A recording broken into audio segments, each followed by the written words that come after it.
Metamoris 5 is in the books. There were some UFC fights. There was about 25 other different fights this weekend, but we're a jiu-jitsu podcast this evening with all the Metamoris 5 coverage you can handle. I am your host, Kevin. With me, of course, Raph Esparza. Raph, how are you doing this evening?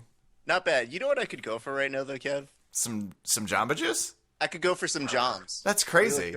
Really Maybe it's because we also have, I don't even know how to introduce him, Film Star, the third P in the Glover Florian Metamoris coverage pod. Lot to put on a t-shirt, but ladies and gentlemen, Kit Dale is on the line, and he's hydrated right now because he just ordered some Jamba Juice while we were not queuing right up. now. Oh. Still waiting for it, but I will be. So you're going to get the Joms in the middle of the interview. Somebody's going to bring it to you?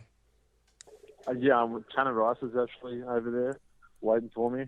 So Okay. he's like my Jamba Juice chauffeur. Hopefully someone is also going to give you some attitude, maybe like a not what you ordered. That would be the Jamba Juice I know and love, but I'll wait and see how you're... And I love that Diddy had a guy who Fluff it held an back umbrella inside. for him. Kit Dale has a guy who brings him his Jamba Juice. I mean, all is right in the world. What did Vinny have? Diddy, not Vinny. I wish P. Vinny Diddy. had. Vinny might also, but he didn't discuss that in his interview. We haven't confirmed that yet, but we'll come back to that. So, Kit, how did it feel to be like one of the three amigos on the commentary booth team? No, it was awesome. It was like the first time I've done something like that, so it was a new experience, and it came with its challenges. But after a while, once the nerves set in and Halleck kind of explained to me exactly what he wanted from me. Oh, well, things hold went a on. lot more smoothly. What did he say he wanted from you? Because that I have to know. Thank you, mate. Basically, he was like, at first, I wasn't really sure what they wanted. You know, I'm just thinking, okay, commentator role, what do they want? So I'm just trying to be a little bit more professional and kind of like doing the job that they're already doing. And then he had come up to me and like he just said, look, just be Kit Dale. And then I kind of realized, okay, I'm just going to be myself. And then it started flowing a lot better because I could relax as if I was just talking to a couple of mates there. And like I said, my job was just basically to fill in the more boring parts of the fights, which, you know, no matter, it's very rarely there isn't boring parts in some fight, no matter who it is. Well, oh yeah, especially in a 20-minute submission-only grappling match. Some more than others. Holy but... shit, this juice is amazing. Oh my god. Whoa. Welcome to America, Kit. Yep. This is why we fly those flags so high. You did fantastic. You were really funny, actually. I really enjoyed it. And here's the test you passed. So my girlfriend was sitting on the couch. I was watching it on the laptop with the UFC and a little bit of football in the background. I had you guys live so she could hear you, and she goes, "Oh, hey, that Australian guy's funny." That's how you know. Zero interest in grappling, but she chuckled at a few jokes, especially the intense eye contact, as you talked about it as though it was like a really good strategy. And it might be. We don't know. Rory didn't mention it, but most Jedis don't mention their tricks. So that's my compliment to you. You made it mildly more watchable from a girlfriend perspective. That's winning for me, you know. Like an should put that entertain on the girlfriend. Keep the girlfriends happy, then I've got a job. You should put that on your I will resume. tell you this much. You've kept his girlfriend happier than Kevin has. So congratulations. It's not a high bar, but yeah. So we're going to chat the first match with you, which was particularly funny as you and Jeff Glover were ribbing each other about your Metamoris records and how long. First of all, you made it more than 30 seconds, so he kept like riding that train. Also, the movie is gone in 60 seconds.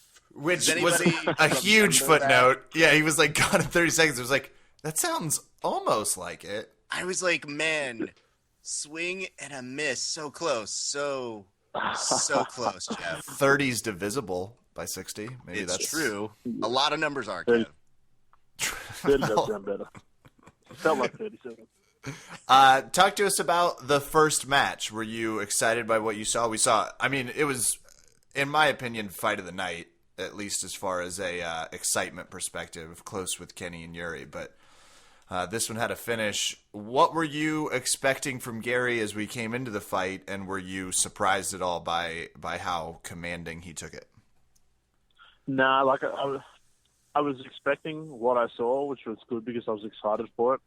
My take on it was back and forth a lot. Gary attacking a lot of the leg locks, Zach Maxwell going for his omoplatas. I thought Zach did a really good job of defending a lot of the heel hooks. Gary was putting a fair bit of effort into a lot of those until he got the heel hook from inside 50, which is sorry, excuse my language. That's a hard heel hook to defend. I mean, I can't defend those. I can defend the outside ones really easily, but when it comes to like the inside to out, like I would tap very quickly. So he did like an awesome job until he got stuck there, but it was good. They were both like attacking heaps. There's a lot of scrambles, everything you want to see in a fight, basically. What was it that made Zach's, I guess he was defending, but he was also throwing in some kind of cool tricks of his own. But what made so much of what he was doing so effective? Man, that's a really hard question to answer. I would hope so. Did you want us to ask you, like, could you tell us what position they were in at certain points? We could go simpler and then move up to the hard ones. You got to give me the easy questions to start off with. I just think Zach did a really good job of like closing the space in a lot of those positions. Like I think he moves a little bit different I mean, they're both very different, both those guys. So I think their styles kind of played, better off for the individuals. Like every now and then, like sometimes Zach Maxwell would do a really good job of keeping the distance really tight and close, and he spun into a couple of those omoplatas, which is really nice, and outside those leg locks, and then but then when Gary would create a lot of scrambles and sit back on the feet and stuff a lot, he would start doing better. It's just hard. It's a hard guy to train for, Gary, because he's very different as well. And honestly, that match is Gary's got a huge advantage in that match. Gary basically only does no-gi. He's a submission guy. He doesn't care about the points in most of his competition matches, and you've seen matches where he's lost to guys that I think is better than, but he just doesn't. He just gives up positions because of. You saw it at Grappler's Quest. Yeah, I saw him lose a match on an advantage point that he was just clearly winning. It's just you're not always winning when you're winning by points. Yeah, it's a different game. Where Zach Maxwell, he's a lot better at the competition stuff, and for him to step outside of his comfort zone, in the no-gi. And into a format like that, it's always going to be a lot harder for him. So, Gary came in with plus a size advantage, with all the, the advantages that you can ask for, plus experience in that event where he's already fought. So, there's a lot riding for Gary. So I think Zach did a really good job of keeping composed in most of that fight, just kept defending, kept attacking, attacking. But once he got stuck in that 50-50 heel hook, that was nasty. I mean, I think all of us commentators had our eyes closed for that one. And when Kenny Florian has his eyes closed because there's a beam of light that comes from his face. It's beautiful. You guys should see it if you've never. God, is he as pretty up close as he is on television? I don't know. Okay. I didn't see what he looked like on television. Well, you said throw us some easy questions. I guess you did. We'll just have to how keep about playing this question? volleyball. Did you stare at his hair? Did you ask him if you could have some? Because are you allowed to touch it? Is that in the rider? Did they send a rider that was Kit, you don't touch Florian, and that includes during the 3-minute hairspray intermission that he has 4 times a night. He's gifted in the hair department. I've got to give it to him. If I had hair to grow out, I would have grown the same kind of hair out. So there's a little bit of envy there, but I'm happy for him as well that he can have such good hair. It's not every day, you find someone that's got such an advantage in life, but you got to deal with the cards of their belt. Well, here's my question, and this is something that I found to be a kind of recurring theme throughout the night: the interactions between you and Jeff. So I'll start here. Yeah. How much fun did you guys have? Because I'm not sure the rest of the world could tell exactly how many giggle fits the two of you were getting into if they hit the mute button, because the two of you seem to be in your own world at times. Man, Jeff was just awesome. He's a good friend of mine, man. We had a lot of fun on that. A few people messaged me and asked, is that a lot of those for real? And none of them were for real. Like, that was our job, was to fill in the gaps. And, I know I've got thick skin. I can take, people bagging me. He has the same thing. We don't take ourselves too seriously. So we kind of fit that position really well. Like, a lot of other people wouldn't be able to play that because either A, they take themselves way too seriously and demand too much respect, or, they can't have a laugh and take the piss out of each other, where me and Jeff can do that fairly easily. There's no holding back with that. None of us are worried about what we say to each other. Was there a moment where the two of you were laughing so hard? Because we can't see you guys. We wish we could see more of you guys commentating every once in a while, because apparently you can just cut to instant random replays whenever something exciting's happening. We're definitely using that in the videos, by the way. Absolutely. The Metamoris replay interruption. Yeah. Right as something's about to happen. Flash. Yeah, we almost missed Keenan choking out Yuri because of it, and it was like, God damn it, not a time for this. Look at this. I remember those. Yes. So when that happens, I mean, is there a moment where you break, like you Jimmy Fallon break, and you get the giggle fits when you guys look at each other? Because it just seemed like there was some like space in the commentary where you guys had to collect yourselves and be like, we're professionals. Get it together. Yeah, no, there was plenty of times that we both like hit the mute button and just laughed or said something to each other and stuff, like things that, some people really wouldn't want to hear. We should be allowed to pay for that feed. I Absolutely. should be allowed to, like, I optionally say I won't be offended, or you can't record it, but we should be able to hear sign that. Like a waiver or something. Like you could just click something that says I'm over 18 and I have a sense of humor. When we're commentating, there's a dump button. So we can either click a line feed button, which goes into the people in the van, or we can click a dump button, which just mutes everything. If you could record what was put on the dump button, that would be fun. Well, there were a few times you guys seemed like you cracked each other up with just some of the insults. A lot and that, of it. partially that's, you've got two very high caliber black belts, just kind of up there shooting the shit. It's like, of course they're not offended by jokes. No. They've got real people trying to choke them on a pretty serious basis. So yeah, Kenny's just as cool and fun as like Jeff is as well. But he's got a job to be more professional, and he's really got to control a lot of that. So like that's his job. But he's as funny as Jeff. He's funnier than me, and lets loose as well. But he's got he's a lot more professional on camera. That's his role. So you don't hear as much of that from him, but off of camera, he's hilarious. You guys were looking nice too, suited up, all three of you. So I guess don't worry about that. I guess, Kit, we're gonna cover other matches with other people, but you've moved out to LA. How have you acclimated out here? That's good, man. It's hard to find your feet. Like I had a lot of friends, a lot of family back there. And, routine. Just come to a new country where barely anyone can understand you, and trying to sort of like find my feet again. It's hard. So I'm just trying to get a routine, trying to get some things sorted, visa things as well, so I can actually start making some money before I run out. But no, it's awesome. Like I got Tanner here. Tanner's like staying with me at the moment, Tanner Rice. So I'm going to have some really good training with him. We just started today as well, and hopefully I can get in some good gigs. I've got a few acting things coming up as well, but I won't mention any of those. But you'll see them come up with some other funny jiu-jitsu guys. I was actually about to ask you. You said you came here for acting, and I think for the performance you gave in pretending to be interested in the Vinny Magalhaes match, I think you're on your way to an Oscar, my friend. That's talent. You don't need to agree to that. We want to keep you. Yeah, that's off the record. No comments required. Now that he's in official capacity, Raph, we have to be careful. We want to make sure he comes back to do more commentary. Yeah. You were telling us a cool story off air real quick about the Sakuraba Kenny story. Oh, yes. Okay. So I was sitting there, and we're getting all our stuff ready. And Kenny comes up to me, and he's like, Kit, I need you to do a favor for me. I'm like, yeah, what is it?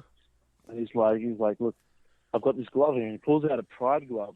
like an original Pride glove from the Pride days, obviously. And he's like, I want you to get Sakuraba to sign it. I'm like, why don't you get him to sign it? He's like, I can't, man. I can't. I'm too nervous. I can't do it. I was like, bullshit. I'm like, I'm not going to do it. And I was like scared as well because like Sakuraba had like 5 guys around him. And like, he's really like a respectful guy, but like you just don't want to interrupt him. He's about to fight and stuff. And so Kenny's Kenny, who's fought. Kenny's fought in a lot of things. He's a lot higher profile than me or Jeff. And he's too scared to go up and speak to him. So he gives it to me. So now I've got this bird, and I feel like it's like he's giving me the ring that I've got to run to Mordor and throw it into the lava. The one ring to rule them all. This is what I've got. So I'm walking there, and then I see Jeff. I'm like, Jeff, come here. He's like, what? And I said, I need a favor from you. He's like, what? And I said, I've got this glove, and I need you to ask Sakuraba to sign it. And he's like, I'm not going to need to ask Sakuraba to sign it. And I'm like, so he's like, look, I'll go with you. And I said, all right, let's both go together. So we're both going over there, both nervous. And we go in this little ring area, and everyone's really quiet staring at us. I'm like, we just want to know, can Sakuraba sign this? And like, he was really cool about it and stuff and signed it. But like, and then like me and Kenny, like... he went ahead and signed it, no problem. Yeah, and then me and Jeff ran out and just looked at each other in excitement and jumped and high-fived each other. We're running around dancing and like 2 little fanboys. And then there's a Metamoris crew up ahead all staring at us. We didn't know. So we saw them looking at us like, what the hell is going on with this? So we just like cooled down again and kept walking like nothing happened.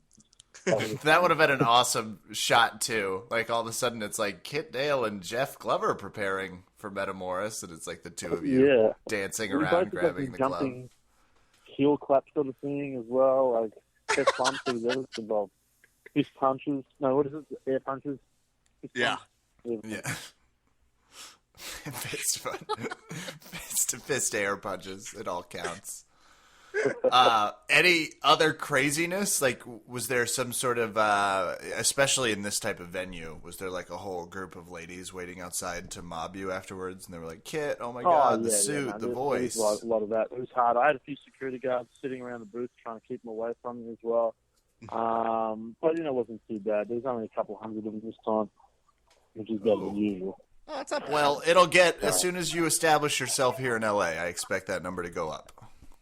I know. That's my goal. My goal is to pump that right up.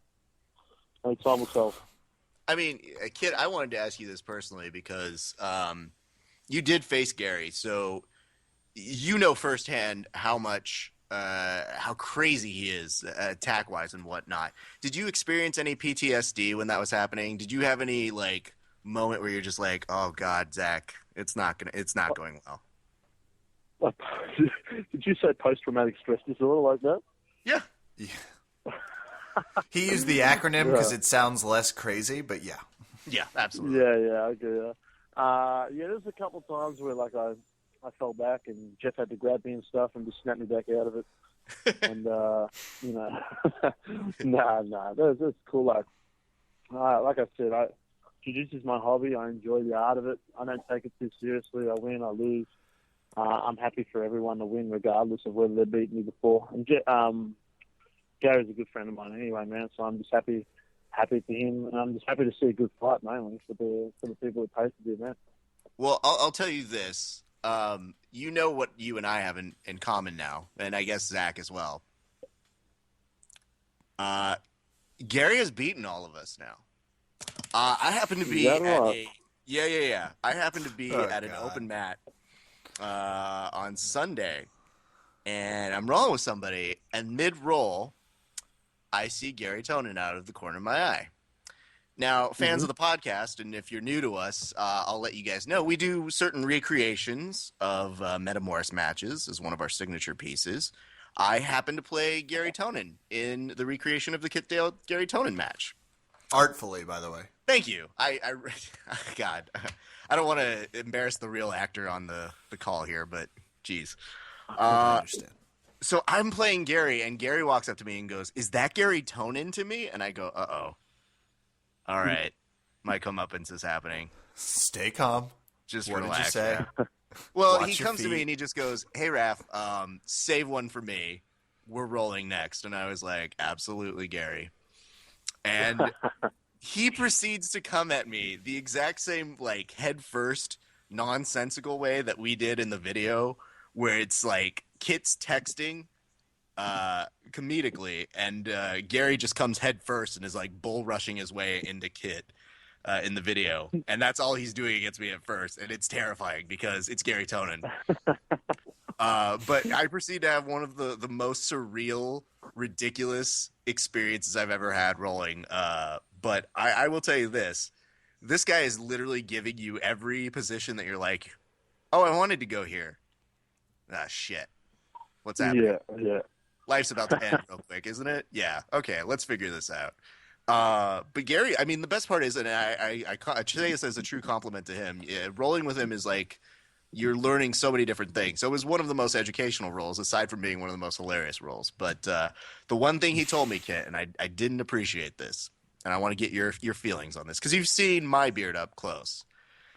Yeah. He was telling me he would give me a T-shirt if I shaved my beard like his, like in his little fuzzy goatee, faux Hulk Hogan thing that he has. So I ask you, Kit, should I do that? I would do it. If Gary asked me to do it, I'd do it too. You know? And it looks ridiculous, so I think it would suit you. Well, you do have me there. I just told him, like, do you know how, like, this is an infamous thing? Like, this is trademarked. I get money off of this beard, so no thank you. I just like that you actually found had a one way to exactly put the same for a yourself. while. I like that you found a way to put yourself in the same sentence as Zach Maxwell and Kit Dale, jiu-jitsu wise. You were like, we've all got this in common. We lost to Gary Tonin. It's like two of them in front of thousands of people on a stage with like a valiant effort. One of them at an open mat after about probably like 4 seconds of rolling, but not I will say this, Kevin. just throwing out ideas. Tapping out Kit Dale or Zach Maxwell is an achievement. I'm more of a, like, party going Participation? gift. Like, yeah, you get it for participation. Like, everybody, did everybody tap out Raph? Go ahead and do it before you leave the party. Totally cool.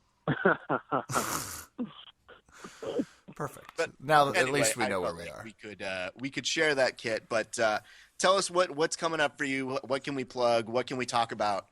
What can we tell the good people of Los Angeles is going on with you? The movie Well, trailer looked badass. Oh, yeah. Hopefully that'll get made. My brother, we need to raise a couple more $1,000 before we can make that. Okay. That's going to be really cool. And if you want to do that, you go to Dale Bros TV or Dale Bros on Facebook, and there's a link. And there's a Kickstarter as well there where people can donate money. At the moment, I'm in LA, and I can't work because I'm waiting on my visa to get done. So it's hard for me. I'm available to do work and stuff like that, but due to law and not being able to make money here, it has to be through donations. So I can kind of do free work for donations that are on my website at kitdalebjj.com. Also, I have a free seminar coming up, as well as Tanner Rice, as well as Manny Diaz, and who's the other two? Eduardo Anorja. And that will be at, where is that? It's on Sunday, Okay. November 29th, Okay. and the address is 1388 Condon Avenue. And if you want to see that, go to my Facebook, and I'll post a picture of that shortly. That's a free seminar with some really cool people as well, really good BJJ guys. So that's coming up. Plus, I'll be competing in the UK in the month of January and doing a big seminar tour around there. So I'll be competing at the Polaris against Victor Silverio, who's really cool dude, really good grappler. And also I'll be competing in the Europeans. So that'll be my next two competitions coming up. So I've got to get back into training now for that. That's sick, dude. Can't wait to see it. I'm just missing I get to LA this Monday. I'm just missing the seminar. Oh, that sucks, man. That sucks. Crushing. Well, Kit, we appreciate you stopping by the podcast. We know you're crazy way to busy. end. I know. I was like transitioning out. I'm Nailing Kevin. it. Well, Kid, I Well, guess it was fine.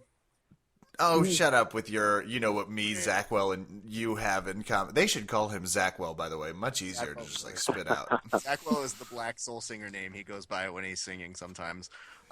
When he's doing competitive flute. Yeah, Absolutely. Well, then screw that, Kevin. Maybe I'll go to the seminar. Huh? Go fuck yourself. Goodbye. Well, thank you, Kit, for stopping by. You enjoy LA and Jamba Juice, and, you know, be careful of the people on bicycles with short white button-up shirts and ties. That's my advice. I'll be looking forward to my door over that. My clientele. Ladies and gentlemen, All right, boys. Thank you very much for having me. Kit Day.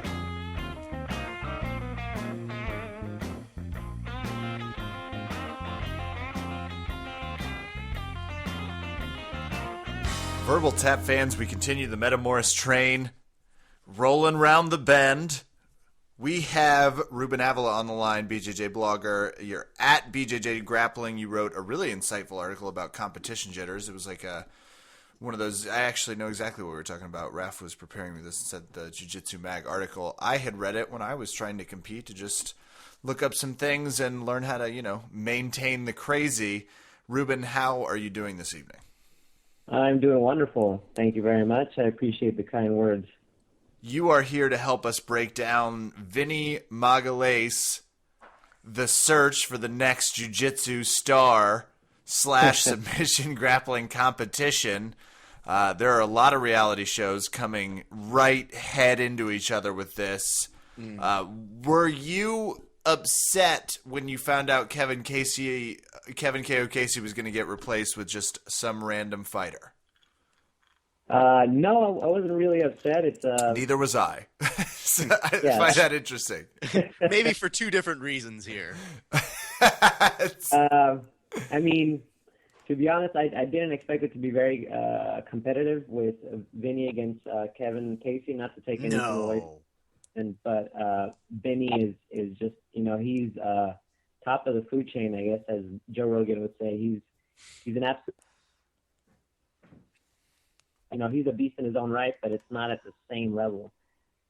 So, you know, when that happened, I was kind of actually excited to see who they would throw up against Vinny, and didn't quite outpan the way I expected, I guess.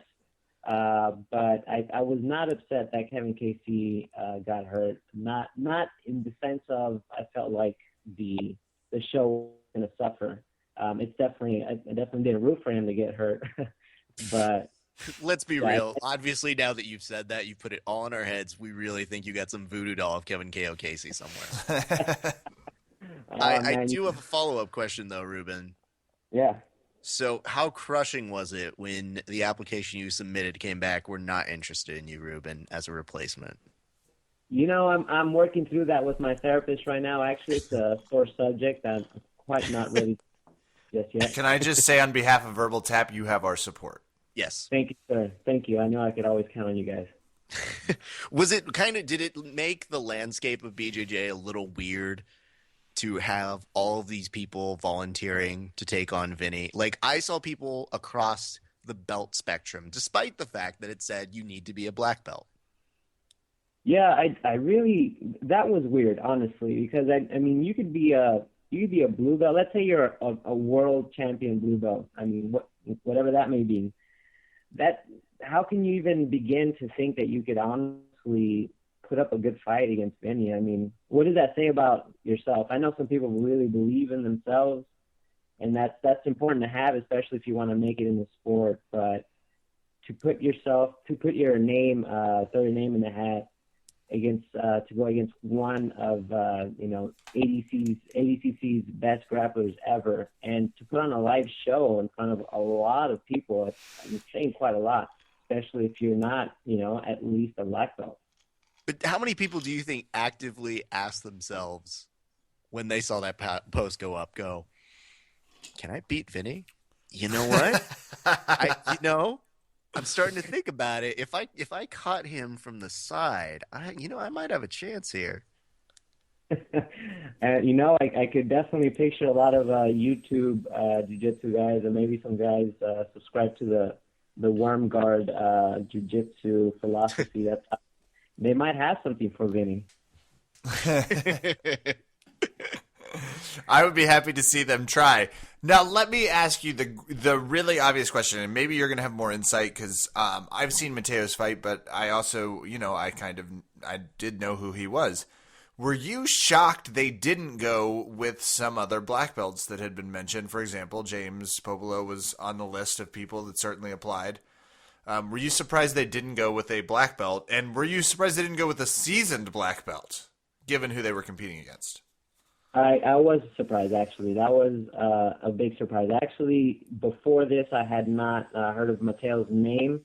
Not to take anything away from him, but I hadn't heard of the name before, so I was surprised. And then I found out he was a brown belt, which is kind of a surprise. Then again, a lot of high-level brown belts go right into the black belt, being very competitive, such as the Meows. They won 1 year winning Worlds, and then the next year they won it at black belt. So it's not necessarily doesn't necessarily mean that they won't be competitive. But being that I hadn't heard of the name before, it was a little surprising. And just like you said, I'm not sure how to pronounce his last name. That James, he's a Ribeiro. Yeah, there you go. He's very good. I've actually seen him grapple quite a bit, and so I was surprised that he did not make it onto the show.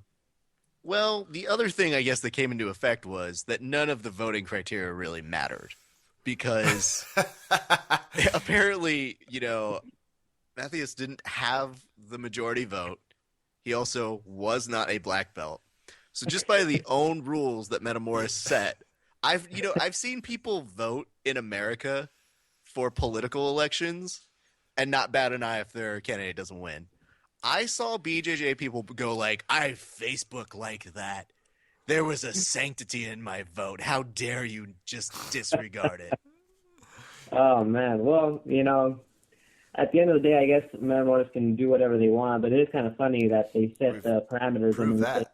Let's throw those parameters out the window. Yeah. Okay, on to the fight. Yes.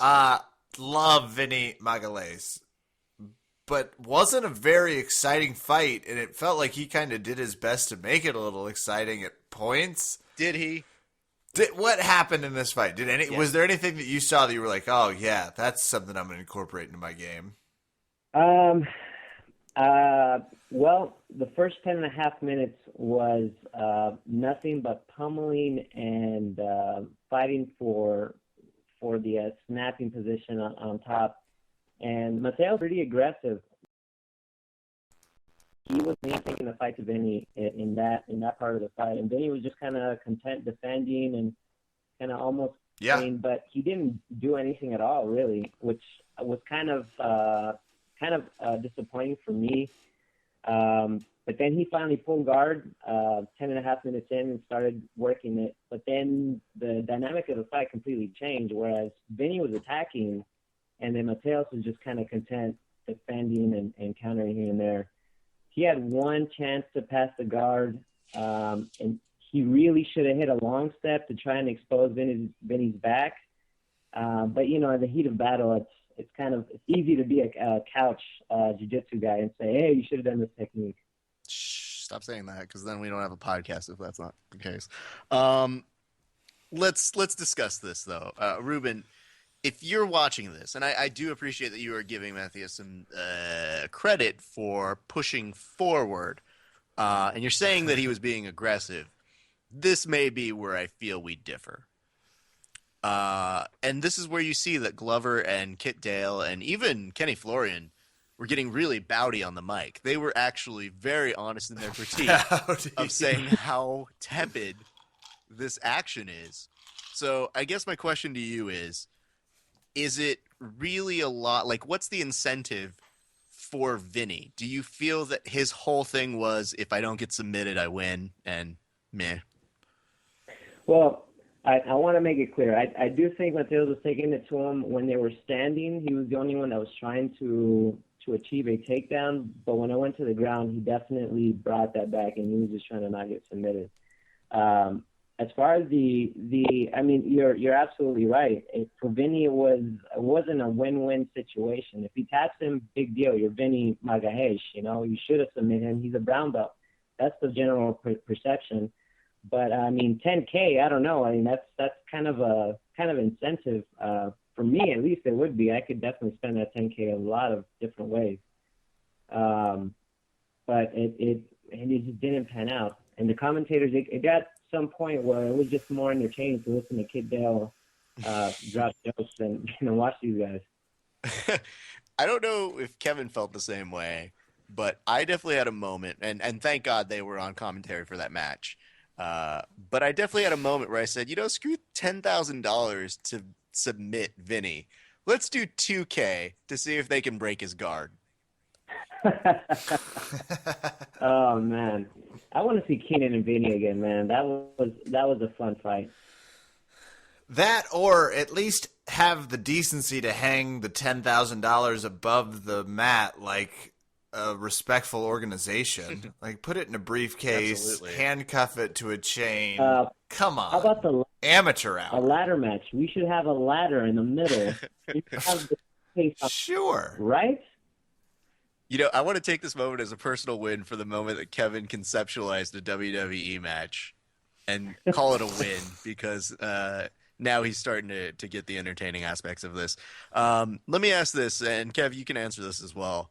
But were either of you guys, when you're watching this match, do you feel this is indicative of a problem that Metamoris has, which is how do we get more entertaining matches? It doesn't seem like there's an incentive to make things super interesting for both Vinny, if the guy just needs to submit him and win. But it's not the only match that has that. Other matches seem to have this kind of, could be boring for 20 minutes kind of a feel. How do we fix that? Can I just say, to start off with, I say we combine the purse each fighter gets. If you lose, you get 2%. If you win, you get 98%. Tell me you're not going to see a little bit more, a little bit less guard keeping under that premise. People are going to get bowdy, to use your previous. Thank you, Kevin. You're welcome. My technical jargon. Ruben, your thoughts? Well, I think there should be maybe some type of incentive to press the fight early on. A lot of these fights, you'll see them kind of feeling each other out for a really long time, and then maybe the last 2 minutes you start to see they start to get desperate. So maybe if they had some type of incentive where they get paid more, if the fight ends earlier, maybe the incentive should be if there's a draw, you don't get any money at all, which means you'd rather lose and get paid a little bit than draw and not get paid anything. But I think something needs to be done because, I mean, there's a lot of these people just seem to be fighting not to lose. For example, the Jake Shields and Satoshi fight. I don't know, we're not talking about that, but anyway, I like that you're like, I know we're not talking about it, but I just got some beef I need to address with Jake Shields and Hitachi. Just locking that beef in. But yeah, I think I saw BJJ Scout put up a tweet saying that maybe at the end of 10 minutes they could put up each other's purses against each other as a double or nothing. Or there are a lot of different ways, but as long as Metamoris tries to explore something, and they seem to be somewhat responsive to the audience, so I do feel confident that they'll try something for the next one, but I don't know. I will say this. I think this is a very complicated thing to try and get exactly right because BJJ people don't make a lot of money, so taking away all of their money is a tough thing to negotiate. But I still think there can be incentive bonuses that are well worthwhile. And maybe there are backstage, but it doesn't seem like it from those moments when you see a close guard decide, like, somebody in it and going, nah, I don't need to pass. Right. And I think for the very end, Matthias, for him, he was kind of like, yeah, Vinny's coming after me, so the game is not to win, it's to not get submitted for him. That was my take. That was a clout. You know what? I wanted to see Mateus playing some guard. I wanted to see some Marcelo X guard and one leg X, and I wanted to see that side of him come out, which I'm sure he has. Marcelo, he has to have an amazing guard, and I would have liked to have seen that and see how Vinny dealt with that. So, going on in the future, do you feel like you have resolution to the Mateos Magalhães feud, or are we wanting to see a rematch here? I would not want to see a rematch. I would rather see Yeah. I'd rather see Henzo and Sakuraba do that again for 50 minutes. Sounds like all of our questions were answered about the old Vinny. I would see it at an open mat somewhere if they happen to decide it. I'd totally bid on that. Hey, happy to train with either guy. Sounds like a blast. I also think if you're going to do it that way, you should just do it the night of to add a little bit more suspense. Because by refs, it did say, "Are you a BJJ black belt?" in the online resume they posted. Yeah. I mean, I'm starting to think people didn't even have to submit a recent photo, if this is true. Yep, Maybe no photos. And But I think, and this is something I propose, and I'm still absolutely certain I'm right. You have a section of black belts, you rope it off, and you just call one of them. So they all wait. Absolutely. And hopefully just even have them in the gis, too, waiting in a section. Oh, God, what was that 90s? Singled out. It's a little bit like it's black belt out. Black belted out. Let's Oh find my Vinny God. Magalhães a perfect match. I think that would definitely be entertaining. You be Jenny McCarthy, Raph, and I'll be the guy that works the soundboard. Okay, sweet. So Ruben can be our friendly cousin in the first row. Chris This is gonna Hardwick be in this perfect. situation. Oh, We need a host. Chris Hardwick. Let's just Okay, keep we'll get him. He'll Let's host keep anything. Perfect, yeah. He's it. Well, this is taking a sharp right. We appreciate you coming on. Give us some final thoughts. Did you enjoy the Metamoris event? What were your overall intake? Because obviously all of us were a little underwhelmed by this Vinny versus the world. I appreciate you guys having me on. I did enjoy the event, and I don't know if that's just because I'm kind of a jiu-jitsu geek or I just like watching it.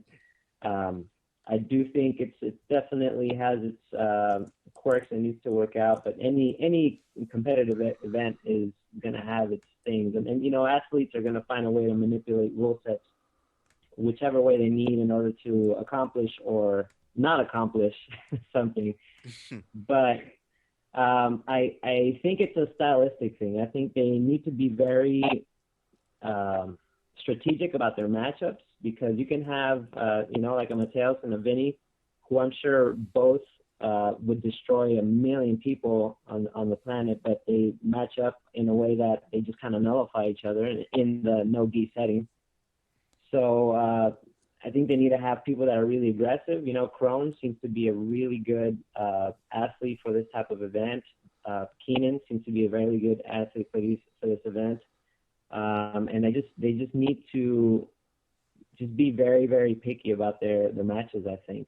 Not necessarily let everyone vote for the most popular person as much as it's putting together fights that are going to produce, nice submissions. I'll say this. I think styles makes fights, and I think that when you have something this complicated and you only get 6 matches, you just got to make them count. Yeah. With the utmost care.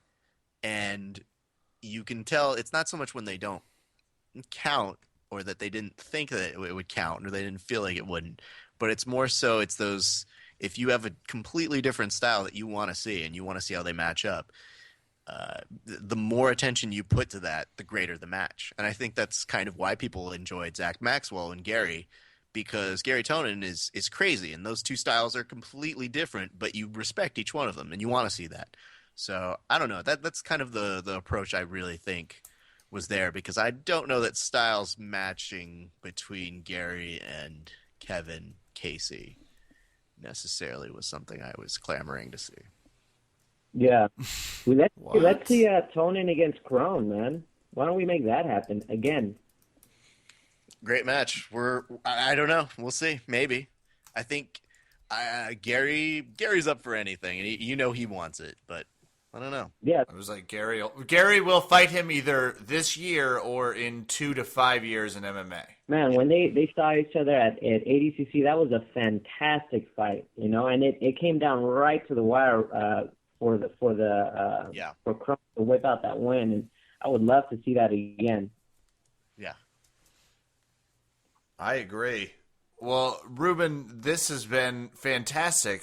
If you're trying to find it, at BJJ Grappling on Twitter, especially if you would like to dispute and yell at him and say that Vinny match was exhilarating. You're wrong, but if you would like to, you're welcome to do it. That's your Twitter right. Ruben, we appreciate you being on the podcast tonight. Thank you, guys. Thank you for having me on. I really appreciate it. And, yeah, if anyone wants to come yell at me, please do.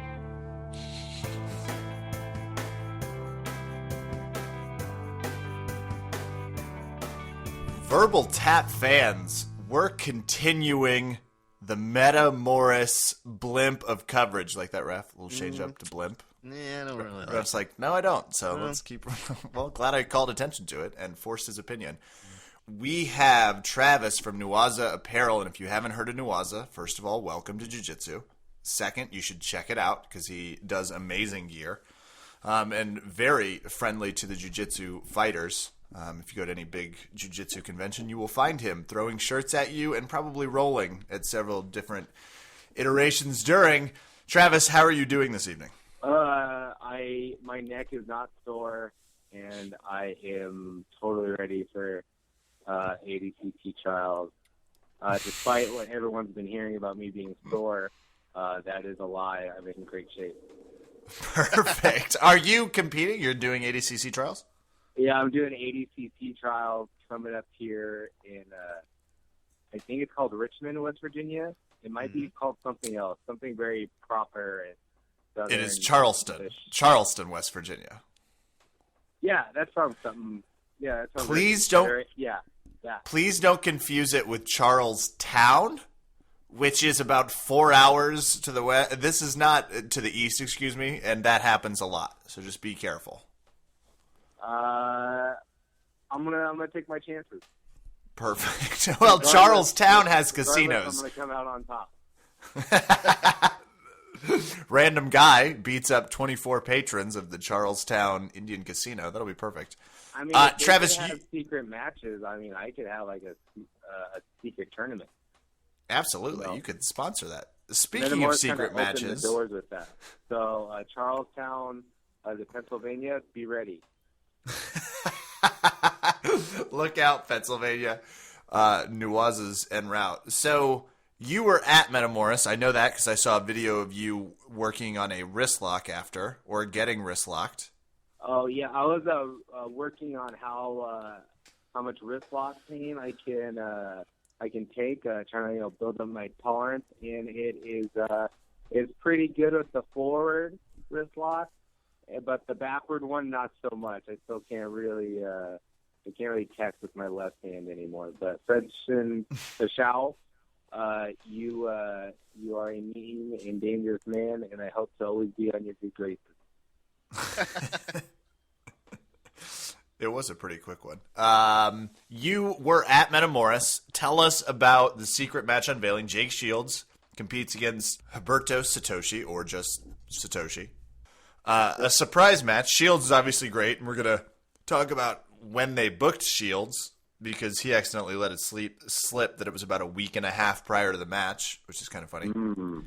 What was it like in-house, the reveal? Ooh, I mean, I was really excited to see Ash Ketchum doing something. I mean, I haven't heard about him doing anything since the Pokemon movie that came out last summer. So that was really cool. I'm glad he's getting some work.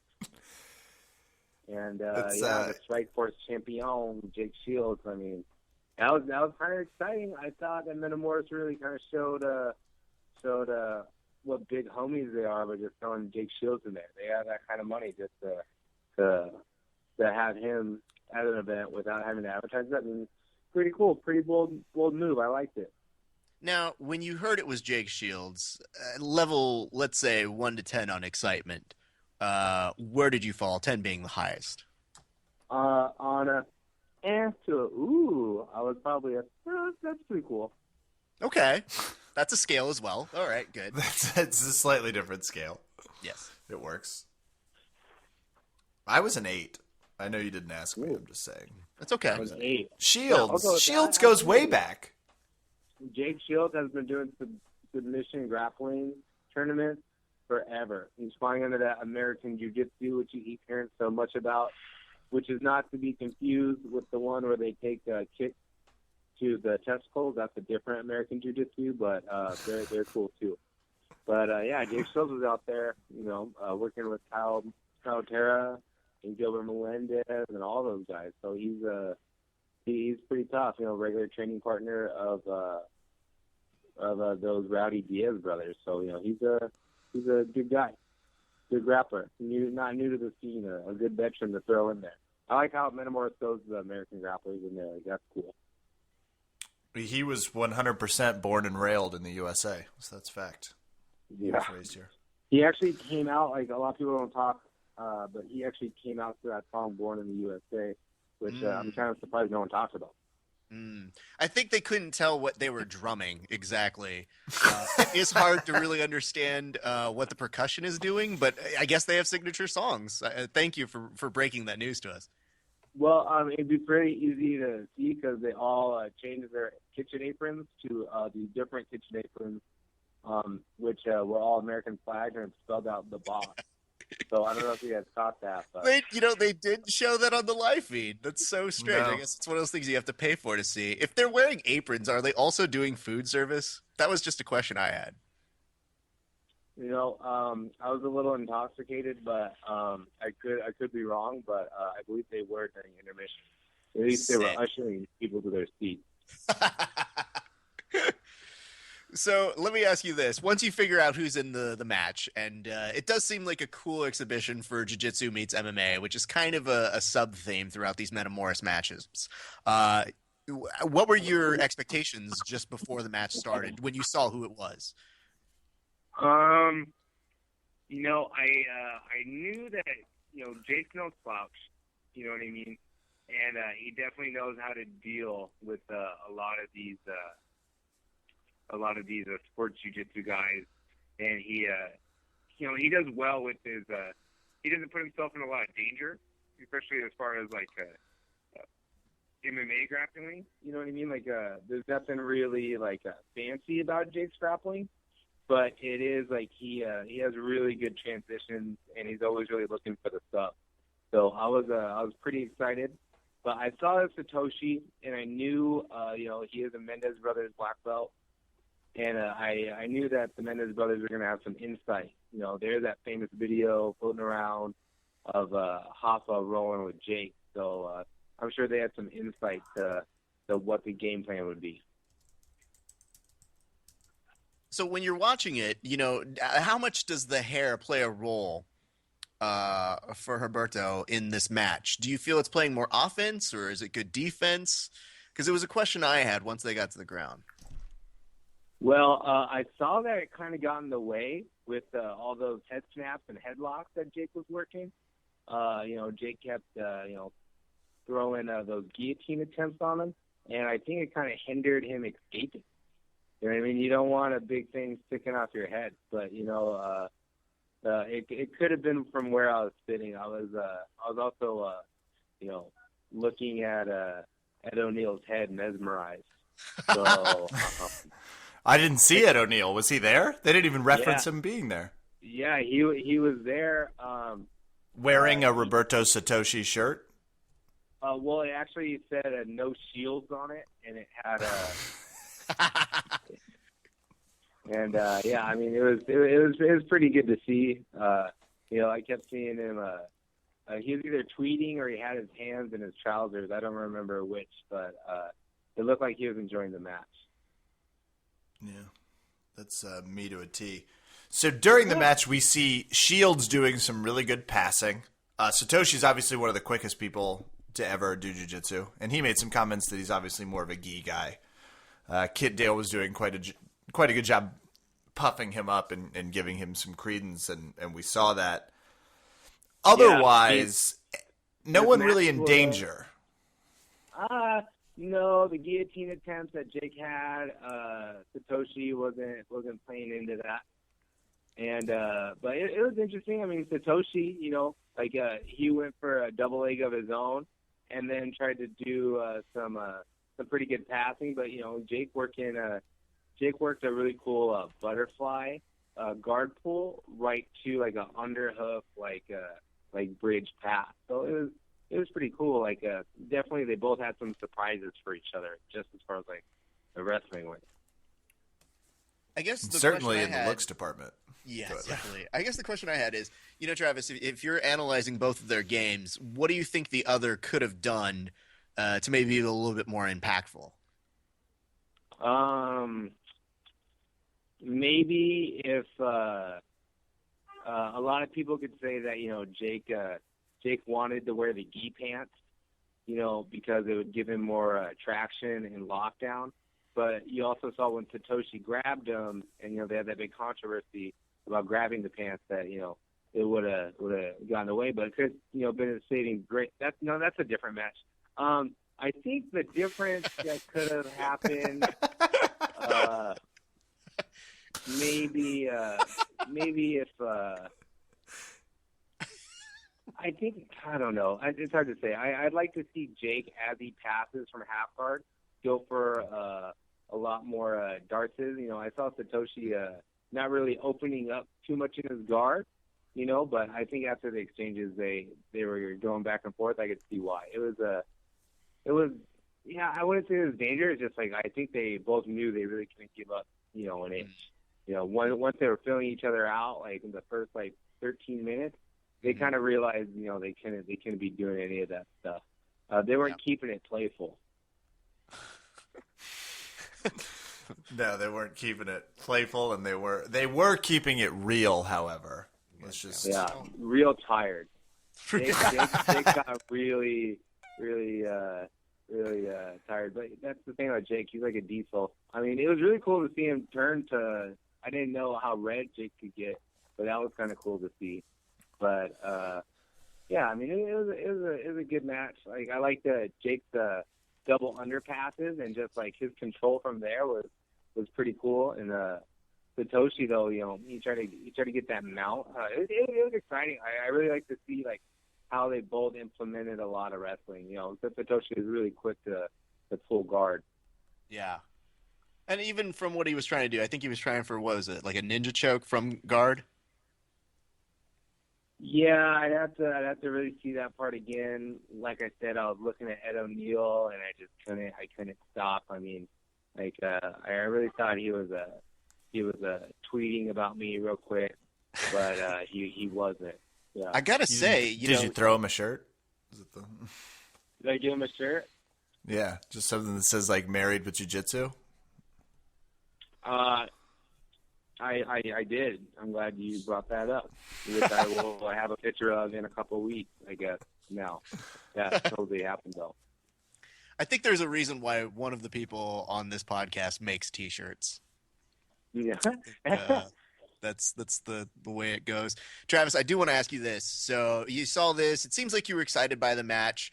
Do you think there were any takeaways? Because the biggest thing about this is last time they decided, let's double down on doing another secret match. So I get the impression they're probably going to do another one. That's kind of their thing. If they do that, what do you think are the takeaways that we can learn for the next secret match? I mean, I think it's pretty obvious that they're trying to set up Chris Howder and Scotty Nelson to see who will be the superior referee. It seems to be that, popularity-wise goes, it's going to go with Scotty. And absolutely. I don't know if that's because of his honest smile or the fact that Chris Howder kind of looked like Clint Eastwood a little bit when he was watching some of these matches.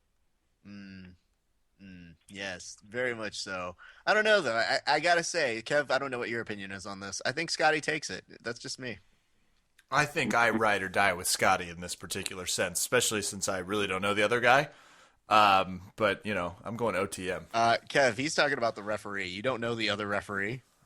Not really. Not personally. We've never met. You need to fix that. I agree, but until such time as we can have a face-to-face or a nice date, I'm going with Scotty. Mm. I feel great about that choice. Plus, significantly better chance of me getting a lucky gi if I'm cornering Scotty and backing him.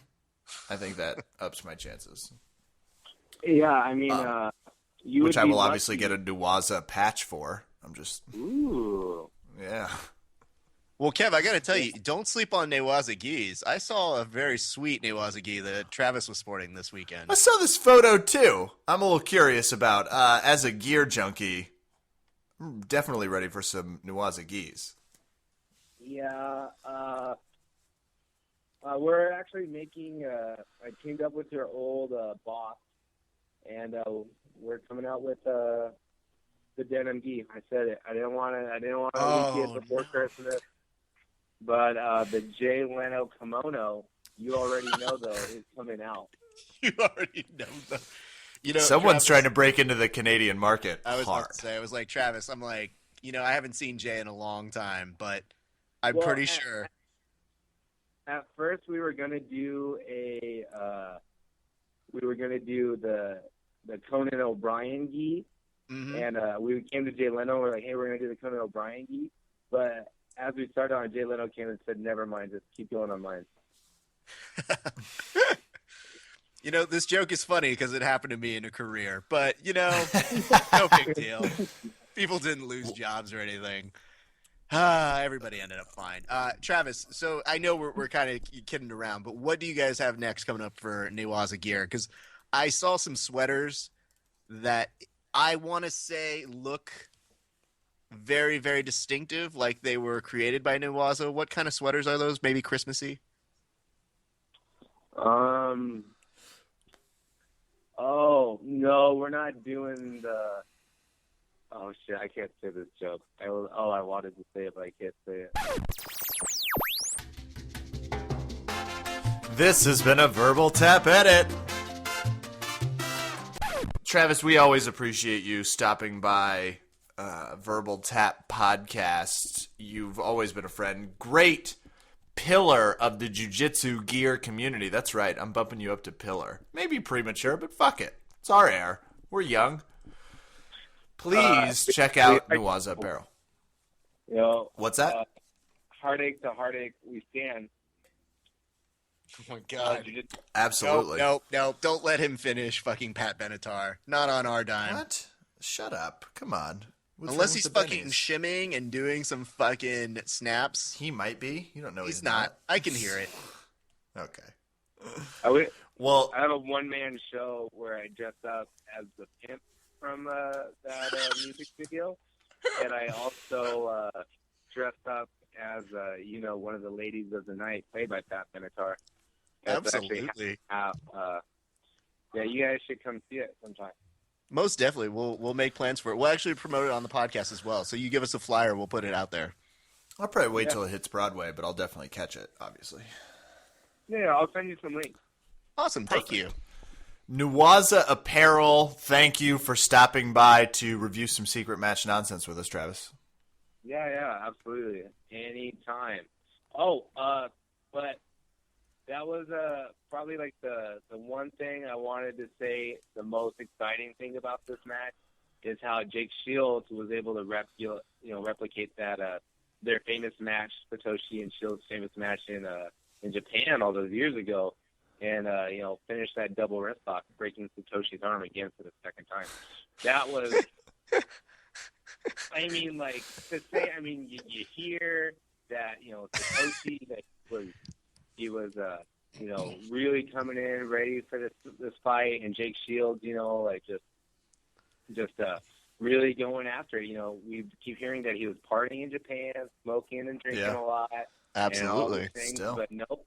We saw him right back in form, just, same thing as before, cartwheel passes and everything. I mean, it was good to see him come back.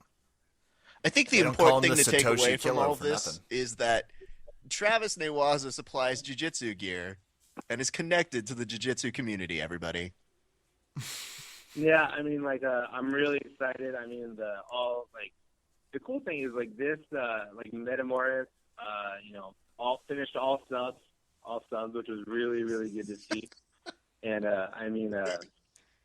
Jerry Thomas. He finished Steve Maxwell, the kettlebell guy, which was really exciting. But just all the subs, and then over at Copa Podio, I heard all the matches were like under 2 minutes, all subs, which it was really cool. I have to stop you right now because we all know that's a lie because Copa Podio is still going as we speak. Oh, well, I was talking about the last one. Yeah. Oh, okay. Yeah, that did finish. Yeah, the last one did just finish. Yeah, same time.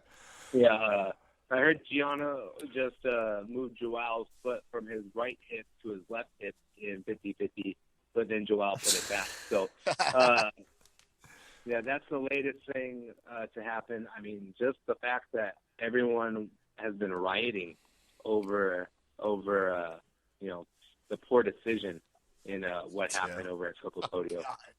Well, I think that's as good a cue of any to call this a fucking podcast. Travis, we could do this for 25 years, by the way. Remember know. when the British, we threw the T in because they wouldn't let us do jiu-jitsu? I'm glad we've come around. Newaza Apparel, check him out. Thanks so much, Travis. Yeah, thank you.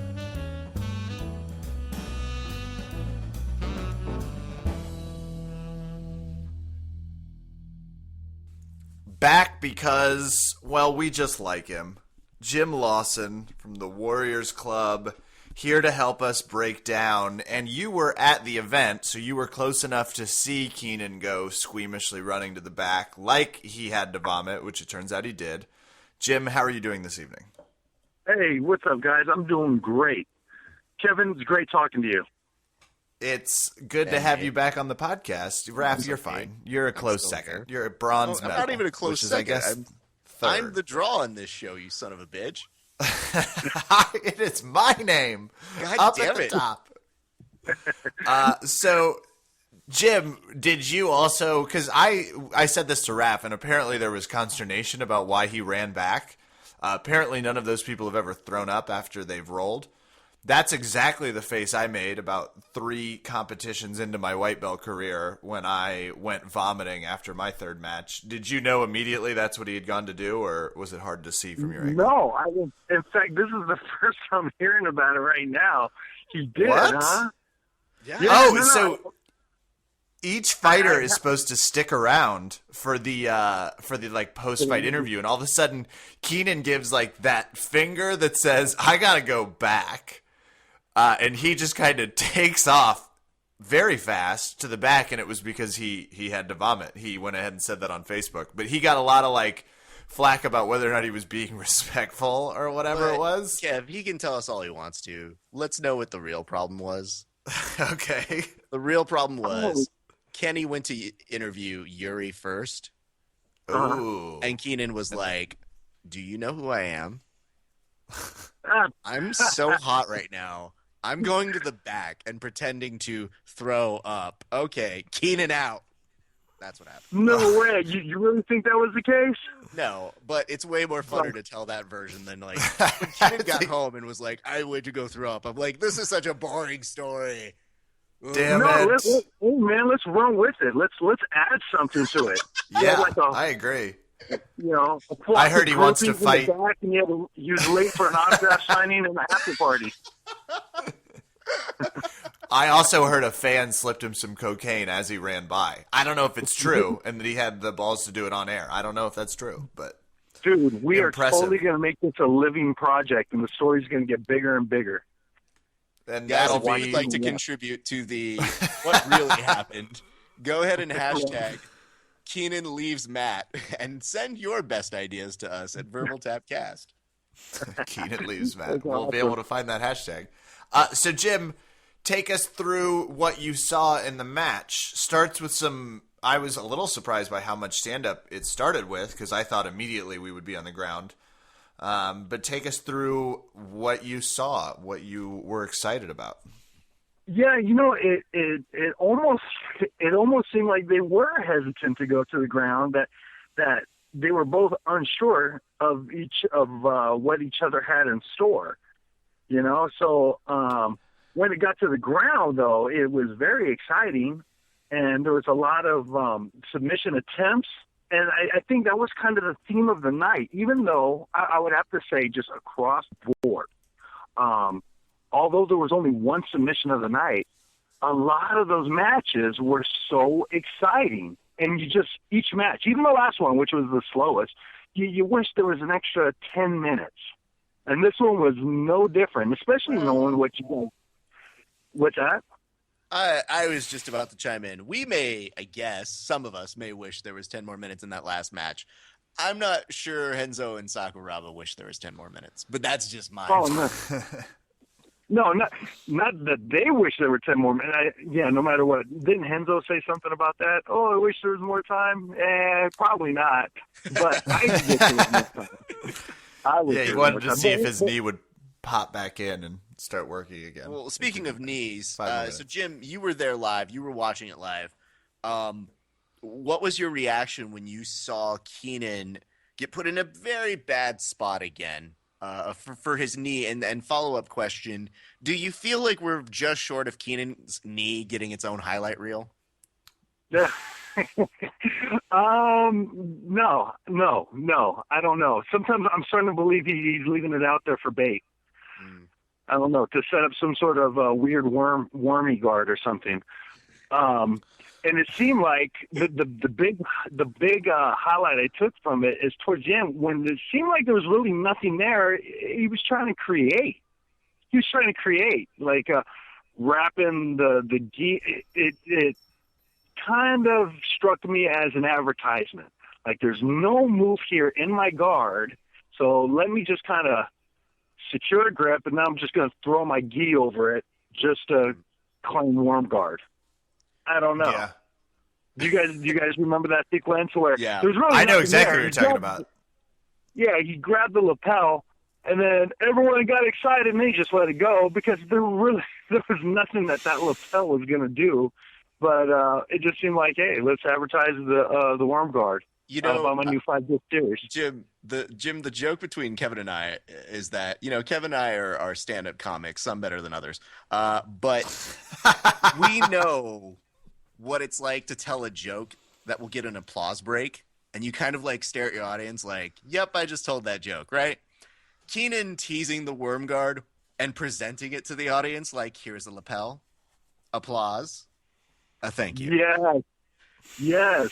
And I think you saw he lets it go immediately. Like, immediately he wraps it around. And he's like, "Well, that didn't fucking do anything. Okay, let's try something else." Right. So that was, there was. I mean, not to be lost amongst all the good jiu-jitsu that was happening during the match. Absolutely. Because it really was. I mean, both guys were going at it. There's a lot of action. It seems like footlocks are really starting to float to the surface. The once taboo moves for the past couple of years have been flown to the forefront of the jiu-jitsu landscape. A lot more people are going for foot locks, leg locks, and I love it. I'm from the Fada side, so that's been something I've lived my jiu-jitsu life with. It's fascinating to see. But with footlocks in mind, let me ask you about the position that we spent like almost 5 minutes in. It seemed like we spent forever in this. Kind of like a reverse donkey guard. I don't even know how to say it. Yuri had his legs around Keenan and had access to his feet, but Keenan didn't really have access to Yuri at all. It was just a bizarre position, but we were there for a while. Right. It was definitely, I mean, that was exciting. That was actually a very pivotal point where, Yuri was on top, right? And then he was facing south with Keenan's legs in front of him. And, I was kind of curious on how aggressive he was going to be to attack the crossed ankles.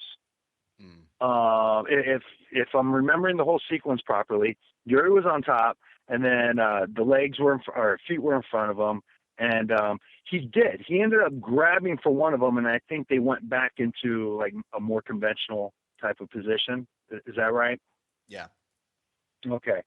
I was kind of curious, and then he didn't. I don't think he, for whatever reason, I don't know, because a lot of things you can't see is how someone feels, like the weight and where they're putting their pressure. You can't really see these things, but I was kind of curious on why he didn't, at that particular moment, get more aggressive and attacking one of the knees, one of the feet, or anything like that, because it's an unconventional position, but it's one of those things that is, with Keenan's long legs, it's, man, I mean, the mentality has got to be, man, let's get one of these limbs. Yeah. Let's get one of these limbs. Absolutely. And I have to ask you this because there is a little bit of flack that gi matches get at Metamoris. I felt like I really did feel this. I felt that this match made a great argument as to why the gi matches can be not only exciting, but really well done if you style up the differences between your athletes really well. Man, that's a great point. That's a great point. And one thing that I feel needs to be said again across the board is that these were some really good matchups. And stylistically, and let's not forget that Keenan was an alternate. I mean, this whole time Yuri has Raphael and his brain housing group preparing and mentally, and about 2.5 weeks before Lovato falls out and insert Keenan Cornelius, a whole new beast who is one of the marquee names right now. That plays some mind games, but the matchups and how you switch up your game and, how do you attack Keenan now, so, stylistically, I thought they still were able to keep the integrity and the intrigue of the original matchup. And, the fact that Keenan, I mean, he's great in the gi. Yuri, he's proven in the gi. And I think you sprinkle in the little showmanship of Keenan showcasing the lapel. I mean, I think it's exciting. Whether or not a lot of the moves mean anything, whatever. It was exciting. Maybe he's about to show something we've never seen before. And for a match that did genuinely have, it felt like every 5 minutes, one of them moved into a very serious submission attempt. Yeah, did you guys find yourself going, oh, the knee. oh? Yeah, at several points too, because there was even a point where he had Yuri's lapel wrapped up around his neck, and it was like, uh-oh. Yeah. That can't be good. Jim, how do you feel about me calling this the fight of the night? I think you would make a compelling argument with that. I think it's very arguable, but you definitely nice have person an speak. That was him saying, yeah, maybe. That was the your co-host here, Kevin, may remind you we have JT Torres coming on very shortly. That's right. Who might say something a little different, but no, this was an absolute fantastic match. But what I mean by what I honestly meant by that is that really all the matches were good. I mean, for draws all across the board, minus Gary's, they were pretty exciting, man. They were pretty exciting. Jim, we did talk about this just prior, a few minutes ago, but are you really making a dangling qualifier that the Vinny match was good? Good point. Yes. Okay. Yeah, everyone's kind of Everyone's just kind of forgot about it. Everyone's back on it, but we're in now. Maybe, Jim, I don't know how you party at Metamoris. I don't know if you went to go get a drink or if you were gone and you just came back and you only saw 5 matches and you were like, this is the best ever. You know what? That's a good point. That one was so forgettable. I did forget about it. The other ones were that good. The other ones were that good, man. Maybe I'm just a little butthurt that I didn't get the call to compete for $10,000 on Vinny. Did you submit your application? Yeah. Oh, hell yeah, I did. Hell yeah. What did you put as your compelling reason to want to face Vinny? I'm funny. Love it. I mean, that would have. I don't know. No, I texted Holly directly. I'll submit him. And then he hit me up 2 days later, LOL. I'm like, no, I'm serious. That was it. It was pretty much it was a short conversation. I love that your explanation is not too different than mine, which would just be, give me money. Yeah, pretty much. Why not? $10,000, whatever. I would have That's what it probably said, told him too. some jokes. That would have been Yeah. been like, maybe I Yeah. can We're gonna see distract if him. we can make this game show happen, but I want to get your opinion on it real quick. Do you think that it's a good idea to do, instead of a submit, Vinny, try to break his guard for 2K? Try to break his guard. Huh. Pass Vinny's guard? Yeah, pass Vinny's guard. for You know what? $2,000. You just named it. Genius. Jim, you've done two great things here today. Pass Vinny's guard is the name of the show. And you've also inspired me through, I guess, whatever language. I'm not even sure you were thinking about this, but Keenan can have the worm guard. I'm going to go ahead and coin the gummy worm guard. Because when you called it the wormy Wormy? guard, it made me think that Lethargic Man's gummy worm guard would be revolutionary. So I'm going to get behind that. Yeah, that's the super heavyweight version. Exactly. It's like Keenan, but gummier.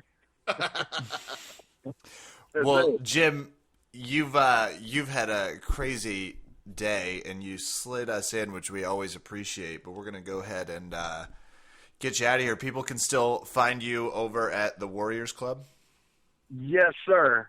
And Raph, I hope you come out again sometime soon. It was great twisting your limbs up and choking you out. It's like a highlight of my life. I'm not gonna lie. You know, the funniest part about rolling with Jim, and Jim, I don't think you knew this. The last time I went to roll at your place, my back gave out the second we started rolling, and I was like, not even like, oh, okay, like maybe mid roll, like the second I literally like took side control. I told somebody, I was like, how do you break your back getting side control? And because Jim has great people who train with him. A couple buddies of mine who were there were like, Raph, it's time to train. I was like, oh, God, I have to do this. I have to train. I can't not train now. So the next day I text Jim because he's like, dude, come back down. Let's go over some more techniques. I was like, I cannot, Jim. I'm very sorry. And I get the most shit talking from him I've gotten in some time. And I was like, you're right. I deserve this. So thanks, Jim. Really appreciate that. Someone else must have had my phone. I don't talk shit. Oh, Yeah. Continues to become my favorite guest host for our Metamoris experiences. Ladies and gentlemen, Jim Lawson.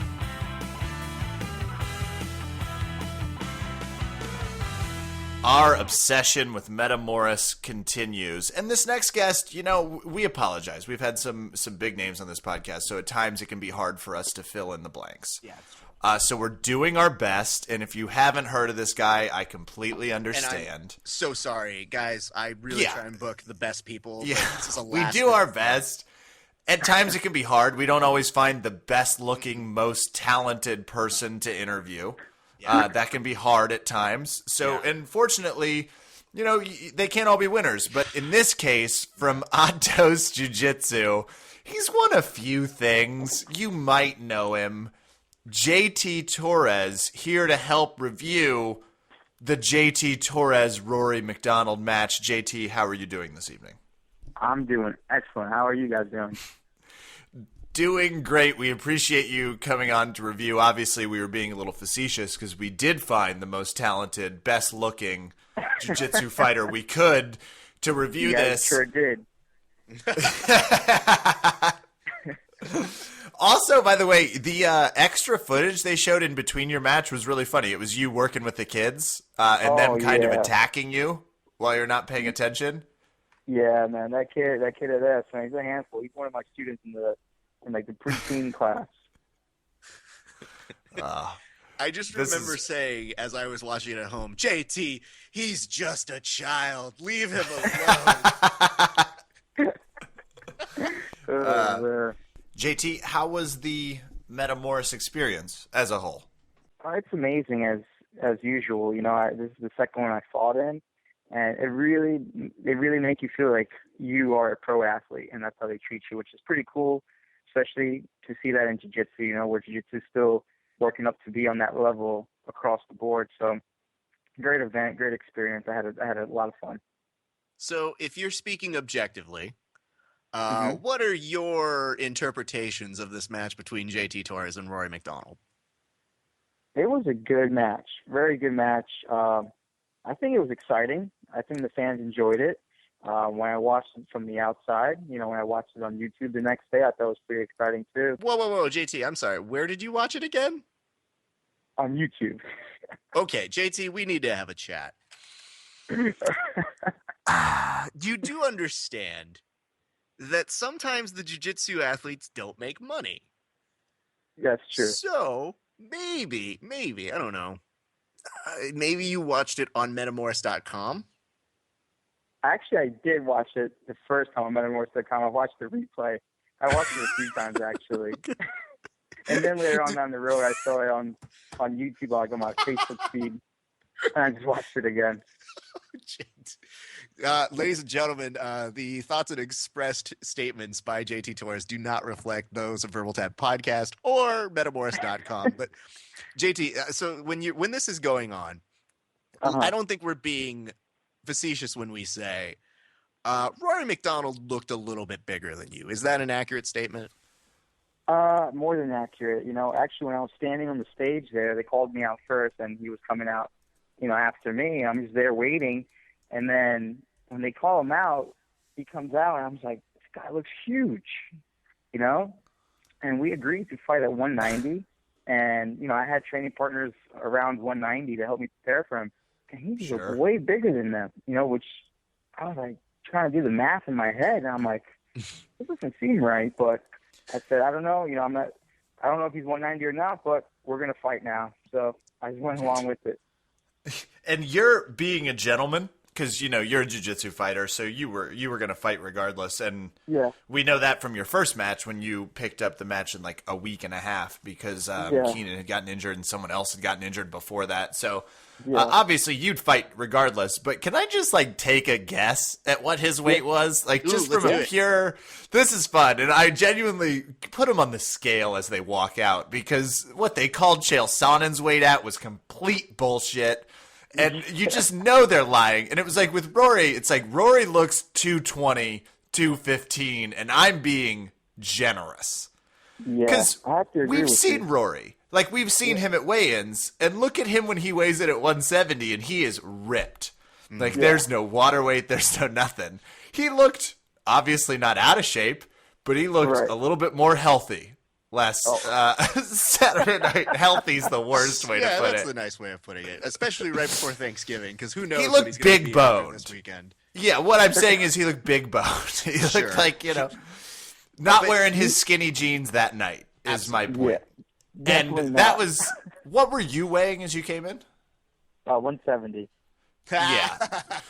So we're talking about closer to a 50, 55-pound difference. Optimistically. Pretty big difference. I definitely felt it out there too. And I will get some good positions on him. He would just literally bench press me off of him. Which there's a lot to talk about in your transitional work, but let's start with this. Kevin and I really feel there needs to be a movement. Like all major fights, there needs to be weigh-ins, and Kevin and I are more than happy to host the weigh-in. So I don't know if you can use your clout to go ahead and make that happen with Metamoris, but I'll throw it out there. Yes, please do. Thank you. I just think that it's one of those things where you see the difference between you and him. You go, yeah, on paper, yeah, okay. That they had him at 190. Match. Okay. I almost spit my beer out at what they had him listed at. I was like, yeah, that makes sense. But I think that makes it all the more impressive when we start to really get into the match, and if we're really talking about your transitions. So what you're doing here is Kevin and I will never see the likes of passing like this. No, I was actually, Raph and I were talking about this. It was I got to look up some JT passing techniques. Jesus Christ. The way your feet move it's insane. Thank you. Yeah, appreciate that. So what was the hardest part about making all of those passing? I'm sure the difference in kind of size was proving a little bit difficult, but it looked like in certain times you were navigating it with zero problems. Yeah, you know what? I felt I was quicker than him, and just my technique was a bit sharper, and I was able to beat him to the punch a few times in those transitions. But I mean, I think the most difficult part for me was just after I got those transitions over with and I got a good position was just trying to maintain him in that position because he was just big dude and he was just kind of just pushing me off. And then as the match went on, he got sweatier and sweatier. So like he was wearing no shirt out of water. Yeah, so it's just hard to hold him down, you know.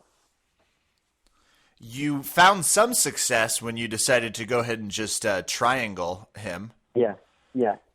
Before we get to some of your attacks, which, this is kind of what you expect, by the way, from a matchup like this. You were obviously pushing the pace quite a bit more. Right. He had good escapes. Of course he does. He's Rory McDonald. He obviously knows what he's doing on the ground. He knows how to pummel. He knows how to not get into the positions that are going to benefit you.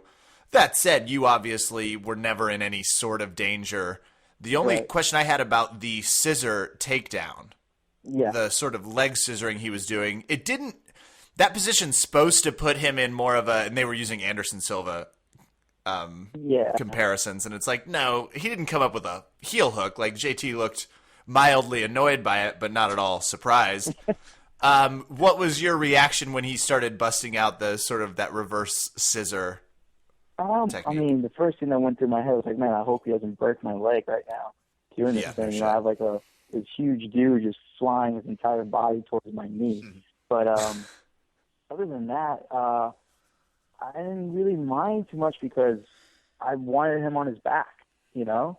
I wanted him on his back, and every time he went for it, I was able to stabilize the position and take top position. But, that was the only thing really going through my mind. I mean, I guess it surprised me a little bit, but not too much. I expected him to go for something crazy like that. I didn't know what he was going to do, but, I was ready for it. And at the 10-minute mark, he obviously ate 2 double cheeseburgers, added a little bit more to that. I'll stop. Like I'm any better, by the way. I know. I'm acting like I'm in this elite shape. It's the reason why Kevin could be so precise on exactly how much Rory weighs is because it's not too off from Kevin's. No, weight, if we're I'm being 6'1", staying at the 209, 210 basis, and it was like, that guy looks my size. That guy looks Kevin's my like, size. Oh man. All right. Well, I think Kevin probably just had some like flashbacks of what a match would look like with you, except he doesn't have as great a base or control as Rory does. So I think he was just really, really scared the whole time, and rightfully so, because there was a moment when I think I saw you passing, and you had this look on your face. It was like, JT Torres can give a fuck, and I could not stop laughing because you were so determined to get to side. And it was something to behold. What do you scream that, by the way? You should scream that next time you're passing. Please JT Torres could give a fuck. Use the third person. You don't even have to cite us. I mean, you can add verbal tap on your shirt, but you don't have to, is what I'm saying. But that would terrify people. So JT Torres could give a fuck as he moves into side control. That sounds about right. So, JT, when you looked like you were kind of at one point playing with his feet and kind of looking for something there, like what was the most difficult aspect of his game to kind of, I guess, I know the sweaty was kind of hard to do toward the end, but was there anything in particular that was just kind of like, oh, that's different? I wasn't expecting that. Honestly, no. There was nothing really that took me off guard or surprised me or even, took me off my game plan at all. I just felt in control the whole fight, to be honest with you. It kind of looked like you were in control, so it's at least on some level, it's going to say, as you rewatched it, which I find fascinating, that you rewatch. Raph and I both are on the stand-up comedy side, and we continually, you kind of have to watch yourself in any venue to improve. What do you look for? Were there moments where you were like, maybe I could have gone for an arm bar? What's your process like as you review tape, essentially? Just seeing where I could have taken more of a risk, if you want to call it.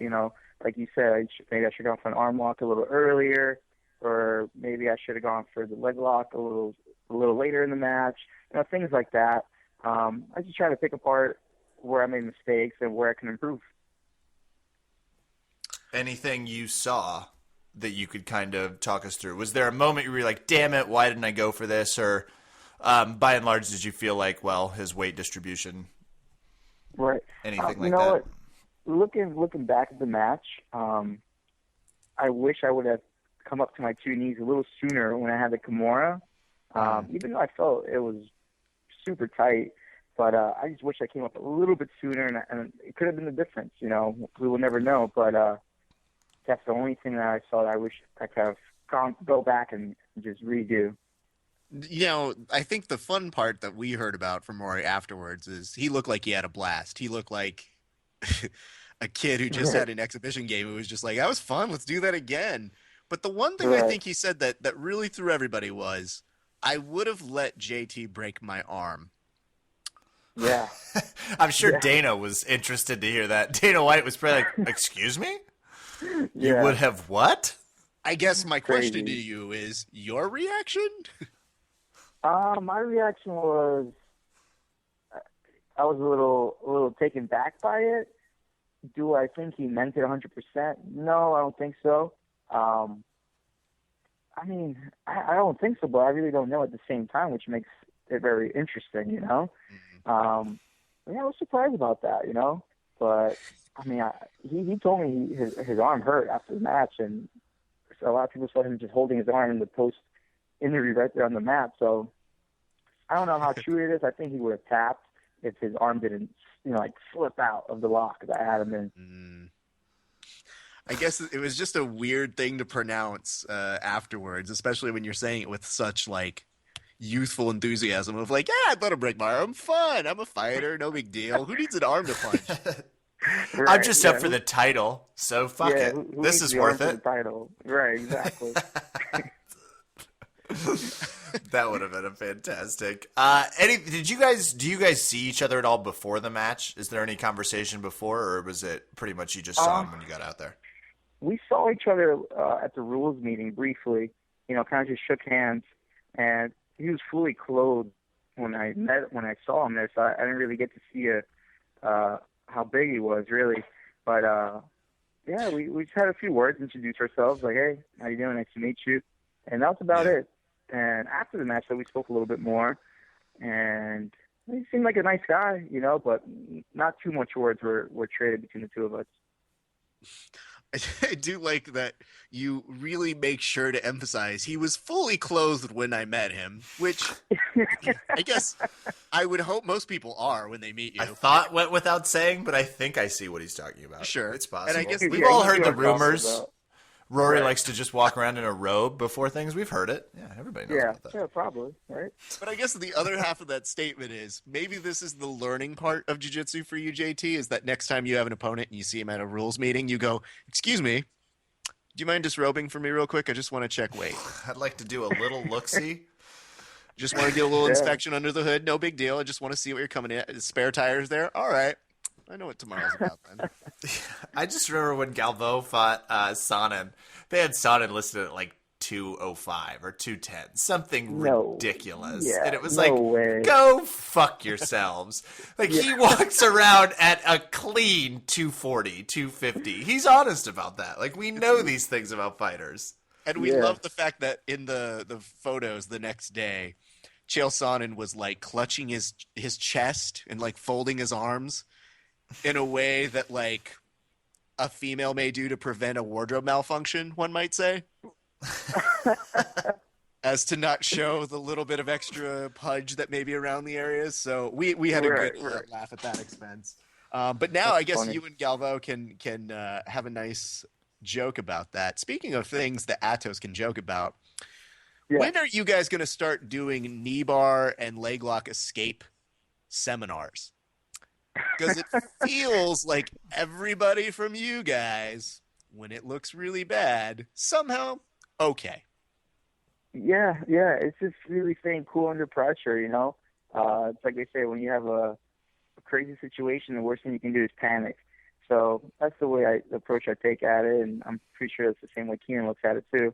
But, I mean, there's definitely techniques, though, that we use to help us escape.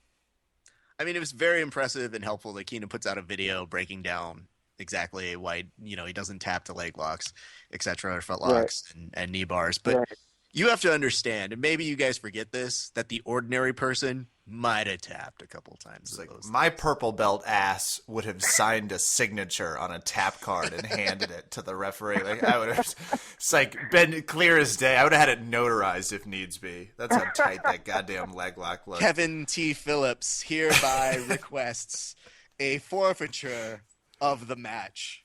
I have pretty good Kimura defense, and I got to tell you, I was looking at Rory's arm just like, it's not worth it, Rory.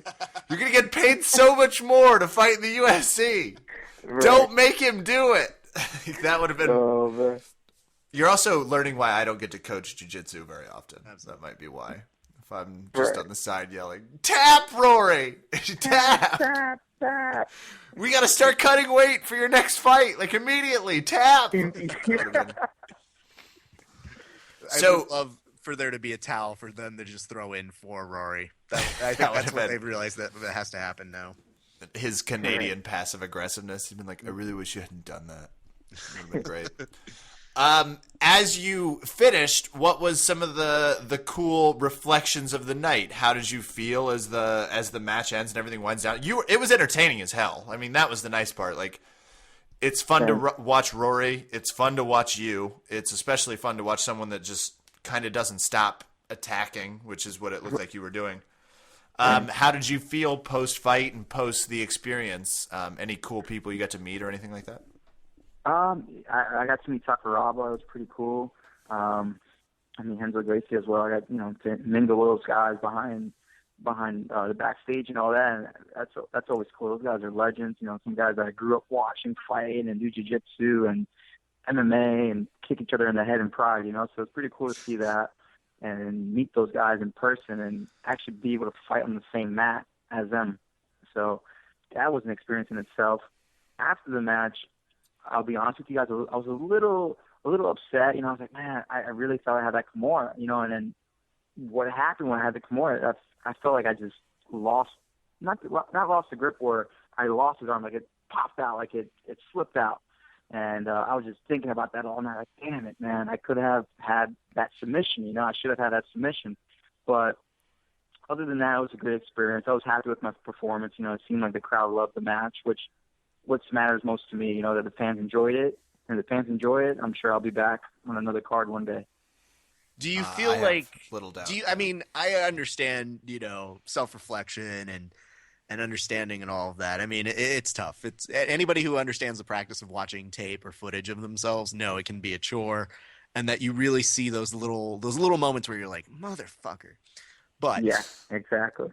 When did it set in that you really knew that you had a good match, though? Because I don't want to say match of the night, but mostly because we don't have any money to give you any real distinguishing title. But let's just say you had match. I've already said it 3 other times. Yeah, but Kevin doesn't speak for the podcast. We all know that. But when does that set in that you actually get a little more foresight and you get to that moment, especially if you're a little bummed out afterwards? Yeah, but I'll probably say within 40 minutes to an hour after the match, I started realizing people were coming up to me. They're like, man, amazing match, amazing jiu-jitsu. I started getting tons of messages, and people were saying, oh, you inspired us. You look like a mongoose fighting the cobra out there. So people were really pumped about the match. So it made me feel a little bit better. I said, well, as long as they had fun with it, I'm happy with it. I'm just glad the description of mongoose fighting a cobra tells me that I think you meet Shakira somewhere. She's one of the few people who talks like that. But that certainly does a correct size analogy. Absolutely. I was just going to say, and most of the people that listen to this podcast are pretty jiu-jitsu or MMA oriented. But if you don't understand what the weight difference can do, no-gi, especially when they're opponents not wearing a rash guard, and that's one of the things I think might benefit Metamoris from being add the rash guard, make it mandatory. Because when someone's not, it's really hard to submit them. It's really hard to pull off Kimuras. It's really hard to pull off arm bars because they're slippery as fuck. Yeah. Especially if they're, 55 to 60 plus pounds. Yeah, that doesn't help either. Absolutely. It especially doesn't when you're trying to submit them. It genuinely makes it significantly harder. It's always a chess match, and it's obviously technique, but we're talking about black belt against black belt. Yeah. You know, That's the big thing too. That I mean, people got to see that. Yeah, I'm a black belt, and when a black belt fights another black belt, it's a good match. But at 50, 60 pounds on top of it, it could change things. You know, it makes things a lot more difficult. So, I mean, I definitely felt that. And I was really surprised about his size. I did not expect that. And obviously a dude that works out. I mean, he's in shape. Like you know, you could see that from his cardio. He wasn't losing himself. He's obviously competition trained. So, and that was part of why the match was, I mean, it was fun. It was a lot of fun. Yeah. It had some real ADCC feel to it. Yeah. Like an old school ADCC for sure. Like the big guy versus the small guy kind of thing in the absolute division. Now, JT, we're going to ask you a little bit about what's coming up next, but I do want to know before we close out Metamoris, is there an opponent that you have in mind for your next one? Because if they don't invite you back, let's just say it's stupid. It's stupid if they don't invite you back. I feel like there's a set few folks who just completely deliver, and I feel like you really put in a good set of fights in there. Is there somebody that piques your interest to try and fight at Metamoris? You know what? No one in particular, to be honest with you. Just someone around my size. Can I throw some names out there? I'm happy to. Yeah, go for it. I love somewhere around my size is the most polite way of saying no. But especially no more Nogi. fatness. I'd love to watch me some JT Torres versus some Gary Tonin. Yeah, I think that's a good match. fascinating stylistic matchup because you have a much more you have a really good top pressure game. It's very under. I don't know if you get the credit for your top pressure game. Right. That would obviously be a ton of fun. Justin Rader. Oh yeah, who that's might be good one too. Right, Justin Rader. It's like these are two. I'm also continually. You'll notice I'm pairing up a lot of American Jiu-Jitsu fighters. Right. I would really like to watch me some JT versus. Actually, now that I say it out loud, that's genius, Raph. Where are you at on the JT Justin fight? I'm sorry, no the JT Justin fight? You want me to pick a side when we have one of the guests on? As if there's a different way to answer that question? I just want you to say how excited you are about the fight. Yeah, obviously. I think that goes without saying. I think both of the matches you just mentioned are fantastic. I mean, if you think about between Gary and JT, you're asking for an explosive fight of a really unpredictable nature. I think you do a lot of great passing. I think Gary loves to put himself into terrible positions, but has great escapes. But it's you combine those two elements together, you're seeing either the world's fastest match or one of the world's most insane matches, and I'll take either one of them. And Justin Rader is great wrestling, and I think that when you're facing somebody who's got an MMA kind of wrestling and jiu-jitsu background, I think you kind of get a preview. And just knowing how much Justin goes for it, I think it'd be great. So we could put him and Rader in the gi too. In the gi, matches. Yeah, absolutely. Right? Yeah. By the way, nice no-gi gear. The tatami looking good. Appreciate that. Obviously, Raph and I also judge the fashion. I'm usually more. Your jiu-jitsu's like 40%, but your fashion's like. How does he look when he comes out? JT obviously styling. JT, the other question I have for you is: so coming up next, you have Polaris, the George Clooney movie, whatever it's called. So that's coming up, and that's taking place in the UK. Yes, in Wales. Okay, great. Who are you fighting? And tell us a little bit about that. Yeah, I'm going to actually be fighting Victor Estima.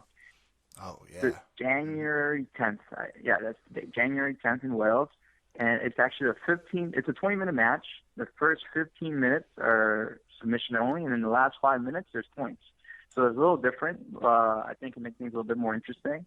And, I mean, he's a great jiu-jitsu fighter. We fought once before, actually, in Metamoris. It's going to be our second match in a super fight stage. So it should be fun. I'm looking forward to it. That's so sick. I mean, you guys had a great match at Metamoris as well. What did you learn from your match against him at Metamoris? I mean, what I learned was just how to deal with certain guards. Victor has an amazing guard, great guard, one of the top guards in my opinion in jiu-jitsu, and he did a really good job of tying me up. So that forced me to go back to the drawing board and work on some more passing and pressure and I mean, you guys saw it this past Metamoris. My passing, I think, looked a little bit better than it did against Victor Estima. So that's something I've been working on. And, yeah, that's something I look to carry on to the next match with Victor. I love it. I'm so excited for that. Yeah, it should be we fun. love watching you fight. We're not alone. The jiu-jitsu world loves watching us some JT Torres, one of the many exciting young fighters coming up out of Atos. You can find JT Torres. We like his page on Facebook. We encourage you to do so. Follow him on the social medias. Keep up with the gear he's releasing, the different fights he's fighting. And you also do some really great videos. You teach kids a lot, and people don't always realize like that sharpened skill, being able to teach kids and being able to teach adults, isn't something everyone has. So I encourage people to check out your videos. Thank you. Appreciate JT, that. you came on, you chatted some Metamoris with us. We really appreciate it. My pleasure. Once again, our congratulations on the fight, and we will obviously talk to you in the future. But thank you so much for swinging by the podcast. Beautiful. My honor. Thank you for having me. It's an honor to be on you guys' show, and I hope to be back. You'll be back. Ladies, much like the Metamoris card. Ladies and gentlemen, JT Torres. Thank you, guys.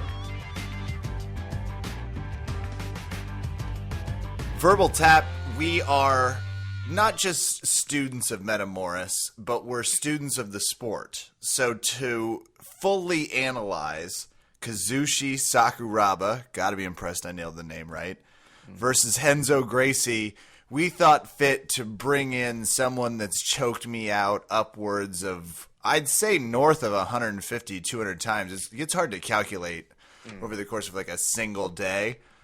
Black belt at my school, Rob Acree. Rob, how are you doing this evening?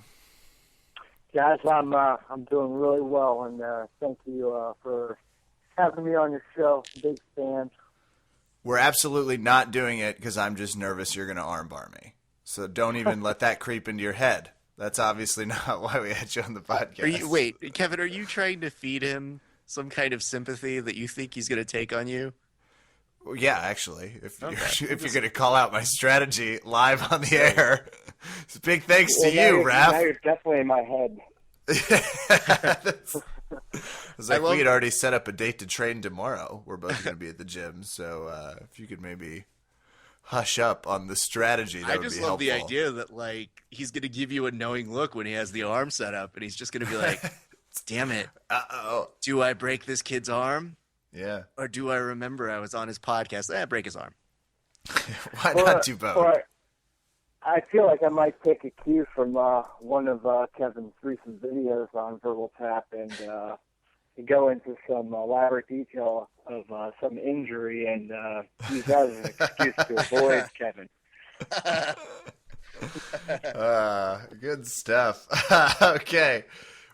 Rob, you watched Kazushi Sakuraba versus Renzo Gracie last night, but tell us, what were your feelings going in? You were telling us off air a cool story about the first time you sort of recognized Kazushi Sakuraba and what he meant, but give us a little backstory. You've obviously been doing jiu-jitsu longer than us, been an MMA fan for longer than before it exploded.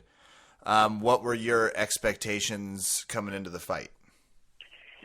Yeah, so, with the whole history of Sakuraba and his nickname as being a Gracie Hunter and this, sort of cliche thing, but reality of it is he fought, I think, Renzo, he fought a couple of the Gracies and managed to beat them all. And the Gracies really just didn't have an answer for Sakuraba's game, and I don't know if that was the symptom of his more pronounced like wrestling background or just his pure brutality. But they just really didn't have an answer for Sakuraba. And actually, I think the last time he fought Renzo was 14 years ago, as the commentators in Metamoris last night were still kind of remind us 13 times. But my expectations going into it was sort of not as great as I think Metamoris would have probably wanted us to think it was. In the sense that the last time I saw Sakuraba compete, it was in Dream 16, and he was literally choked to sleep by Jason Mayhem Miller. Let me ask you this real quick, and that's What you said, Dream 16? That's okay. Just dating Rob's interest in the sport a little bit back a few years. No, shut up. What? Shut up. Don't give him shit for knowing things specifically. Anytime Kevin needs to reference something that's happened in the past, he just goes, last week that happened, and it's like 5 years ago. And you're like, no, Kevin, you have no idea of space and time. This gentleman is giving us context.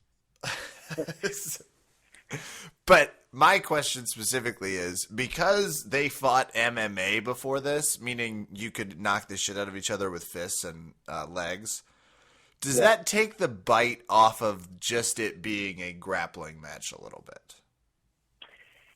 Yeah, definitely. I think it definitely takes some of the appeal of it out of it for Sakuraba for sure. You know, he isn't known for his hardcore sport jiu-jitsu background necessarily. So he'd kill it in points though with his top game. Oh yeah, just saying. Oh yeah, he's make it real. IBJJ run. He can stay in full close guard like the best of them. Yeah. But I think it definitely does, because there's definitely plenty of opportunities to fix Henzo's teeth for him during that match last night that he couldn't have done because of the rules or whatever. So for sure. I feel as if you're alluding that match might have been a little slow for some reason. Is that am I reaching here? I don't know if I'm overstating my opinion. You know, you've always been a very observant person, Kevin. That's why I like you, and I enjoy training with you. But yeah, definitely a little slow, and these guys are older fellas, and I think over 50 or close to 50 for both of them. So I don't know what I expected from a guy that's lived half a century, but definitely a little slow. But is it hard to really get caught up like in the hype of it all when you go, yeah, it's a rematch from 14 years ago? That nobody takes the extra step to remember they're 47 and 45. Let's get it on. No, so yeah, that's a good point, and I think like the hype and all the hype was sort of symptomatic of maybe the this might be controversial, but symptomatic of like the fight promoters and their direct relationship to the victims of the Gracie Hunter, and then potentially seeing opportunity for Gracie to maybe redeem himself against a waning Japanese fighter who's definitely seen the blunt end of many Goodness, sticks. Rob, are you trying to tell me right here, right now, best years are in front these of him. guys, these Gracies, would stage entire events for the purpose of family history restoration? Is that what you are implying here? Because I believe that is a far thing to really Let me conceive. hit the breaking news. I know. Sound effect. I've never been much for passive aggressiveness, but that's pretty much exactly what I'm saying. I don't know. I could be wrong. That happens a lot too. But it seemed like a cool thing too. These guys fought 14 years ago. There was the whole arm breaking thing, and it sort of harkens back to how the Kimura got his name, and the guy named Kimura breaking Helio's arm, and it's his history. It's can Henzo redeem himself, turn the tides, and maybe do it to him, or does Sakuraba do it to him again? It definitely has his appeal, but the alignment of the whole card was interesting to that point as far as interesting matchups if you look at it as a whole. Are we in agreement that the two most exciting moments in the fight, outside of when it ended, were there was a pretty sweet cradle prevention pass that Kazushi Sakuraba was using? That was just kind of crafty. I mean, defense, but, you know, there weren't a lot of sweeps going on. So there's... No, actually, I watched the fight a couple of times just because I wanted to make sure what I was seeing actually happened, and I think what happened was Sakuraba actually had a mental lapse or got so bored of sitting in Enzo's full guard that he forgot that it was a jiu-jitsu match, and he went into wrestling mode and tried to pin him with the cradle, which actually, as you saw, didn't actually work out so good for Sakuraba because he would have been awesome though. Yeah. All of a sudden, they bring in a WWE referee.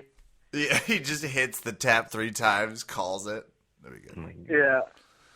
No, so I thought that was definitely strange, and what was even funny even to that point was Kenny Florian's comment that, I think he might have a submission here or something, and then Glover goes, that's a cradle and it's nothing. So that was all really funny. And I got a lot of enjoyment out of actually just the commentary between Kit Dale and Jeff Glover, because they either have like this a love for each other that's beyond catty humor, or they generally do not like each other, and that would be a fight I'd like to see. I think the prevailing thought of that whole interaction between the two of them was both of them not knowing how to say to the other, "But I'm the funny one." Hey, that's actually a great point. Good way of looking at it too, because there was some, as far as rhetoric goes and comedy banter, you guys hit a pretty good stride with a lot of your podcasts, but I made special notes of a few slapstick commentary between these two guys just in the Henzo fight alone. That was crazy. I'm not going to lie, Rob, just to plug us and put us over, we did get somebody comment on our fan page saying they would have liked to have seen us not only commentate Metamoris, but then Kevin and I be the secret match. And I told them, I was like, look, guys, I will tell this to you right now. Kevin and I would be amazing commentators. Us is the secret match. I'm even more excited. We could finally break out. We could start that jiu-jitsu dance battle we've been talking about for years. I just feel like there would just be a picture of Carlos Gracie crying somewhere that they would go ahead and cut to. If there was, I'd get that picture tattooed on my bicep. Absolutely, it would be the Verbal Tap podcast tattoo. Just I would actually hold your hand while you got that tattoo. That's a teammate. That's a teammate. Sadly, Ross, you and Kevin being a secret match isn't as far-fetched, really, because if we look at just the last two, with the exception of Jeff Glover and then obviously the one from last night. I don't know if we talked about that yet in the podcast, so no spoilers or whatever. But the guy they ended up fighting is no one I've ever heard of. It's this guy last night. I follow jiu-jitsu, and I'm a YouTube fan. And Rob, you don't know who Jake Ellen? You don't know who Jake Shields is? So yes, who is that guy? Does he train with those guys out in Stockton that have like really bad attitudes or something? Whatever, it's 3 up, homie. We hear you, Rob. That's fine. Ladies and gentlemen, recently, but we had a fucking black belt when we were fucking kids and shit. We were running in 9 gangs. We had black belts then. Ladies and gentlemen, Nick Diaz. One fuck there, but that's pretty much right. You know what? We try and keep it a little clean whenever we can. It's like Sorry. Whenever I slip into Dana voice, I count the amount of fucks I say post show, and I'm like, man, that's a Raph, don't ruin it. I was gonna say Nick Diaz has unfettered access to make one comment a show. That's in his contract. That's fair. So he just calls in, listens, makes a comment, and Rob, then he leaves. I do have to ask you this though. They were talking about a Kimura from North South for a while. That's the second most exciting moment. That was the second. I knew Kevin was going here. I just want to feel if we're all on the same page here.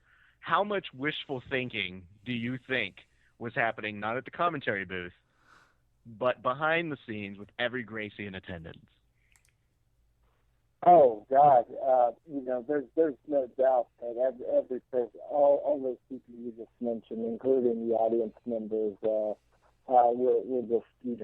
just praying to whoever they prayed to that he gets that Kimura and breaks Sakuraba's arm, and I think that would be like the equivalent of dropping the microphone and walking off the stage if you're that battle of sorts, But yeah, totally, and he went after it twice in the fight, and I know he got sort of a bad feeling about it and sort of bailed on it, but which was weird because from what I could see, he had a legitimate shot at least locking up the Kimura control on the arm, but Sakuraba's defense is solid, so he seemed to be a little more conservative where the submissions are concerned, and opted towards controlling the position rather than submitting. But definitely, I think if his arm would have broken, or he could have enacted some sort of revenge on Sakuraba, that would have just I think Helio Gracie, God rest his soul, would have probably sprung wood or got some sort of that would have pride boner of some kind in his sarcophagus. That would have been amazing, though, just as a as a pure spectator. Well, yeah. Rob, we appreciate you swinging by tonight. Let me ask you this: final thoughts on the match. You think we'll see either Renzo or Sakuraba back on the grappling mat or MMA, as Renzo alluded to? Do you think that's a realistic possibility, or that there is potentially, an injury future ahead? Quite frankly, it wouldn't surprise me to see either of them compete again, just because at least Renzo, he seems to be a kind of guy that likes attention, so he might do that. But I think realistically, it's probably about time for these guys from a professional level to just stick to teaching and sort of hang it up. Renzo's knee is already apparently out of socket. Yeah, that was great. The post-fight interview, and I hurt my knee the night before, and they had to drag it out of him, Rob. Those were tough questions. They were like, tell us. And then he finally reluctantly broke after 20 minutes of waterboarding. No, it was like the first thing out of his mouth. Sorry.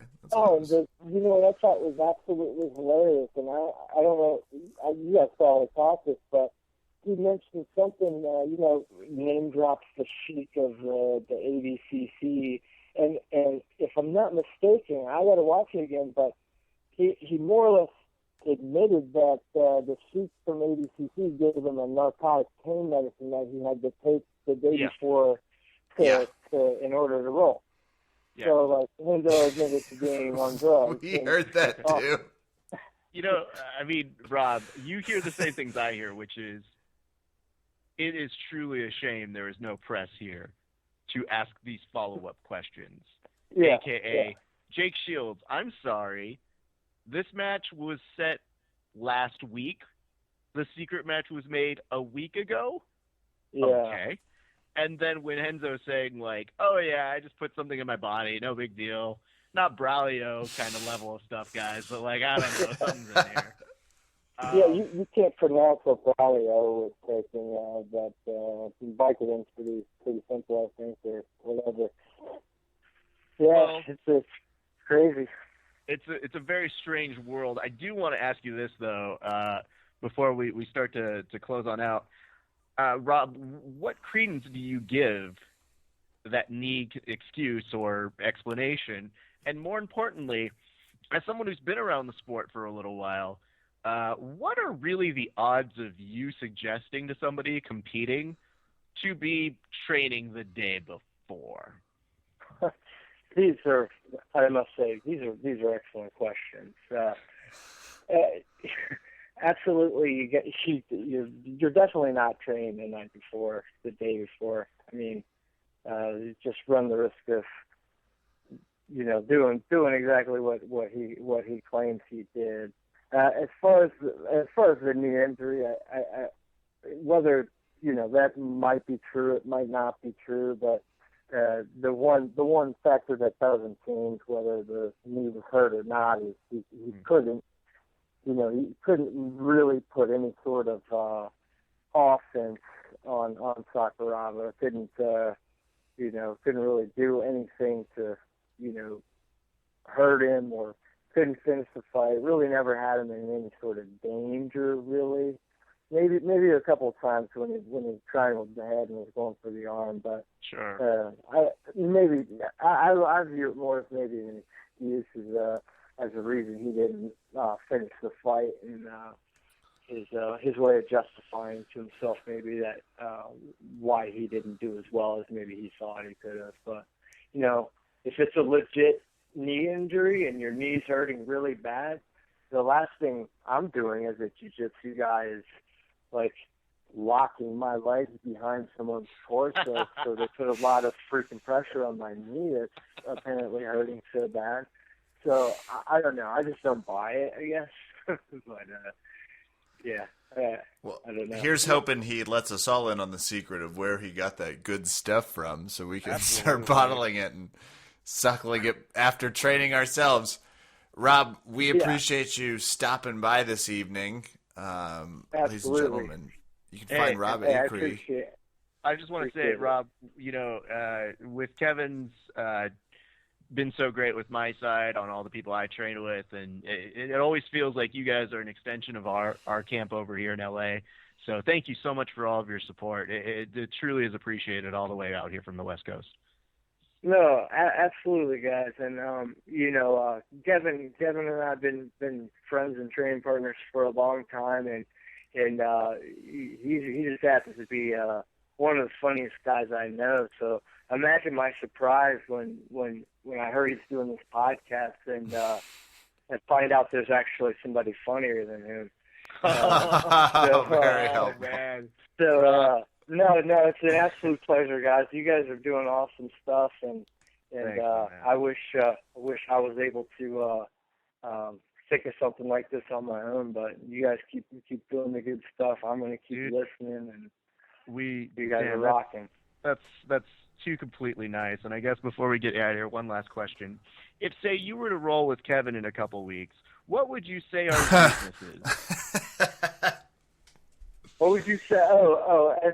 If you were going to come out if you was say going to come visit my gym, in the first part of December, what would I recommend trying to work on to avoid any sort of traps or anything? Oh, I was asking his weaknesses, but I'll take either. That's fine. Okay, yeah, his weaknesses. Abundant. There are many of them. I really can't think of any. Maybe no-gi, because he likes to play the worm guard and the tail guard. So I think I'd probably try to roll no-gi with him. Yeah, he says the wrestler. Just so he doesn't have that to probably grab onto. But I've got nothing as far as that. Like Kevin knows all my tricks, and he's got one up on me in the sense that he's trained in more places than I am. So I'm sure it's just a matter of getting on the mats with him, and he's going to be teaching me something and surprising me with something. Well, so, Rob, all of your compliments to Kevin were a giant waste of time. And I'm sorry I asked the question. No, Rob, thank you so much. We're so stoked that you're on. And we wish you the best. Thank you so much for helping bring some perspective to this match, my man. Hey man, it was my pleasure, guys. Anytime, and keep doing what you're doing. It was an honor to come on you guys' show, and I'll look forward to listening to it. Ladies and gentlemen, Rob Acree.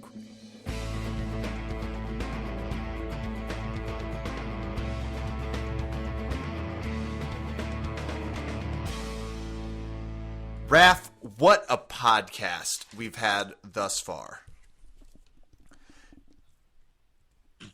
No, we're not. We've had Kit Dale. We still have to do shout-outs. We had done? Kit Dale, Ruben Avila. Oh, okay. I thought for a second we were going to have another guest, and I was like, wait, Jim is there another Lawson. match? I don't remember. Metamoris was a really long match. JT Torres, whom fought on the card. Always great. Yes. We had Travis from Newaza Apparel. Which is always Check great. out Newaza Apparel. We had Rob Acree, black belt that can physically beat me up at any point he feels so desired. Yeah, big night for us, but we're And usually also does, so still, that's great. and we've covered everything Metamoris, I feel like, adequately. Do you think we missed anything, or are you good? Have I specifically cleared out that it said in the Rafael Lovato section, 100% born and railed in the USA? I laughed for 27 minutes. It was like, first of all, Rafael Lovato Jr. could get laid wherever he wants, culturally. I'm just saying, let's not pigeonhole him to the USA. Simultaneously, I think it's a really bold assessment to say that they know something we don't. Born and railed in the USA. Springsteen has got to cover that, Raph. I've let this He go has on for too got long. to change the lyrics. And that should be it. Kevin is not wrong to think this is funny. I think it's hysterical. However, when Kevin sends me this photo and is laughing profusely on the other side of the world to me, I remember it's Kevin, who is the world's worst speller. Kevin makes so many typos and spelling errors that yet this is still the funniest thing in the world to him. And I'm thinking in my head, It didn't say born and Kevin's rated. made worse in the spelling USA. errors than Like, it this. didn't say born and rallied. It said born and railed in the USA. That's a very different statement. it should speak didn't volumes that retweet. Lovato It did not only retweet. favorited. Lovato's did not like, retweet. Funny, but a stay I think away. And he's that not wrong. speaks very well. He's probably like, Kev, Kev, yeah, you I were agree right. with you. Don't ever tag leave me you again the or I'll fuck kill you. alone. Just as a heads up. Okay. But you and I, there was also UFC Fight Night, Saturday, November 22nd. Frankie Edgar versus Cub Swanson. It was a 6.5-hour bout, roughly the same time. It was 2 matches at Copa Podio, so that's awesome, right? Like only 2 matches to every. We're gonna do it in 1 minute. Are you ready? absolutely. Starting right Yeah, let's do it. now. Frankie Edgar beats Cub Swanson in the last 4 seconds via RNC after beating the ever-living shit out of him for 4 rounds, 4 minutes, and 56 seconds. Were you surprised? Yes. If only that Frankie Edgar reminds us you go It all was the way a to neck the belt, crank. You're even right. if it It was means an winning absolute by neck a crank. neck Cub crank. It was, really pretty more of a beat neck up. crank than a crank. Edgar Barbosa wins via decision over Bobby Green. Not yeah. Man, perfect. Here's what I'll say about this fight. Bobby Green, they're like, yeah, he's definitely training with the Diaz brothers. And I go, really? You don't say?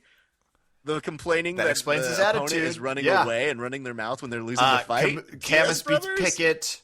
Come on. Oilenek beats Rosholt. Benavidez over Ortiz. Can't believe Benavidez wasn't higher up on the card, but fuck it. What do I know?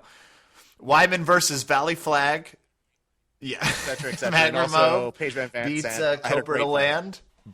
Luke Barnett loses to Narvaez, which I think is a made-up children's book. Vic beats Hype. Edwards loses to Areola, just so we're all sure what his name is. His name is Akbar Areola. Most of the time it's spent for you Yeah. reviewing Paige This Van segment Sant is beat just saying the Kaylin names Curran. and We've passed a struggling. minute.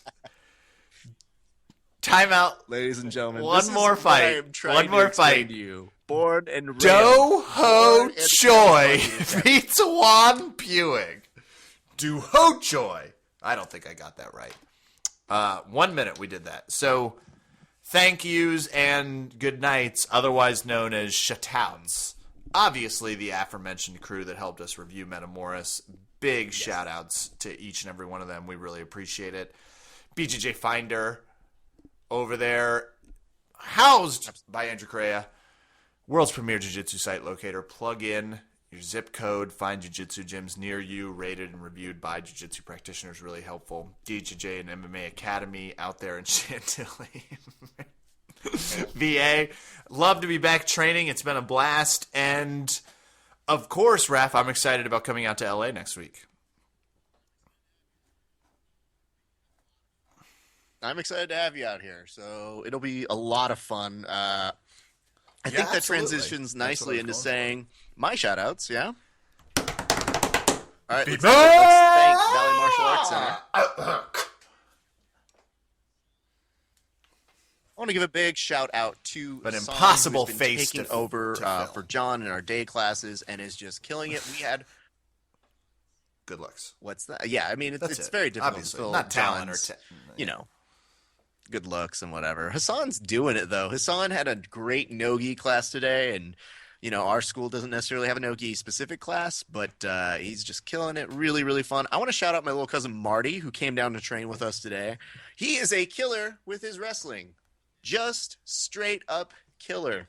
So rolling with him is always a blast, and I'm glad he made it back down.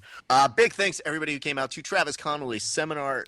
Again, T-Money. just putting a great seminar together. I actually got the chance to roll with him, and wow, that's a lot of pressure, Kev.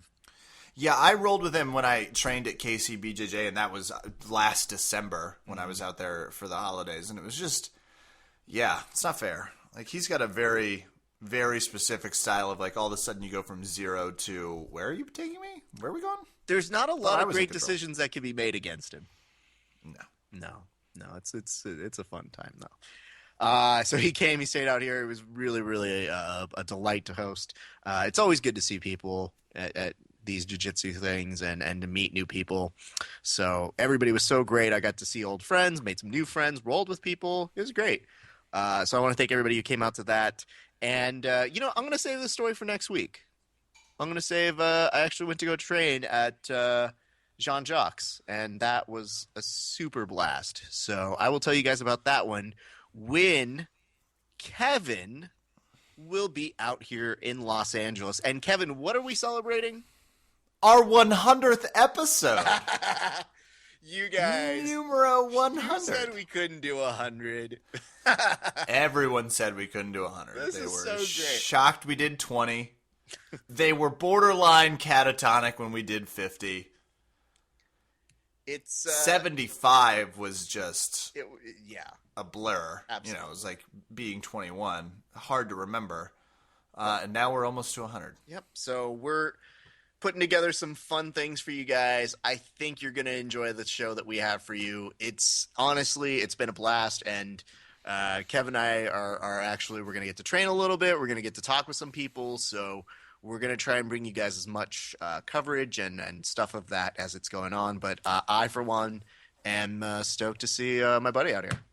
And I am at a 40% excitement ratio to see Raph. Excellent. That's going to do it for us tonight here at Verbal Tap MMA Podcast. I'm Kevin. Thanks for listening. Good night. Good fight, you guys.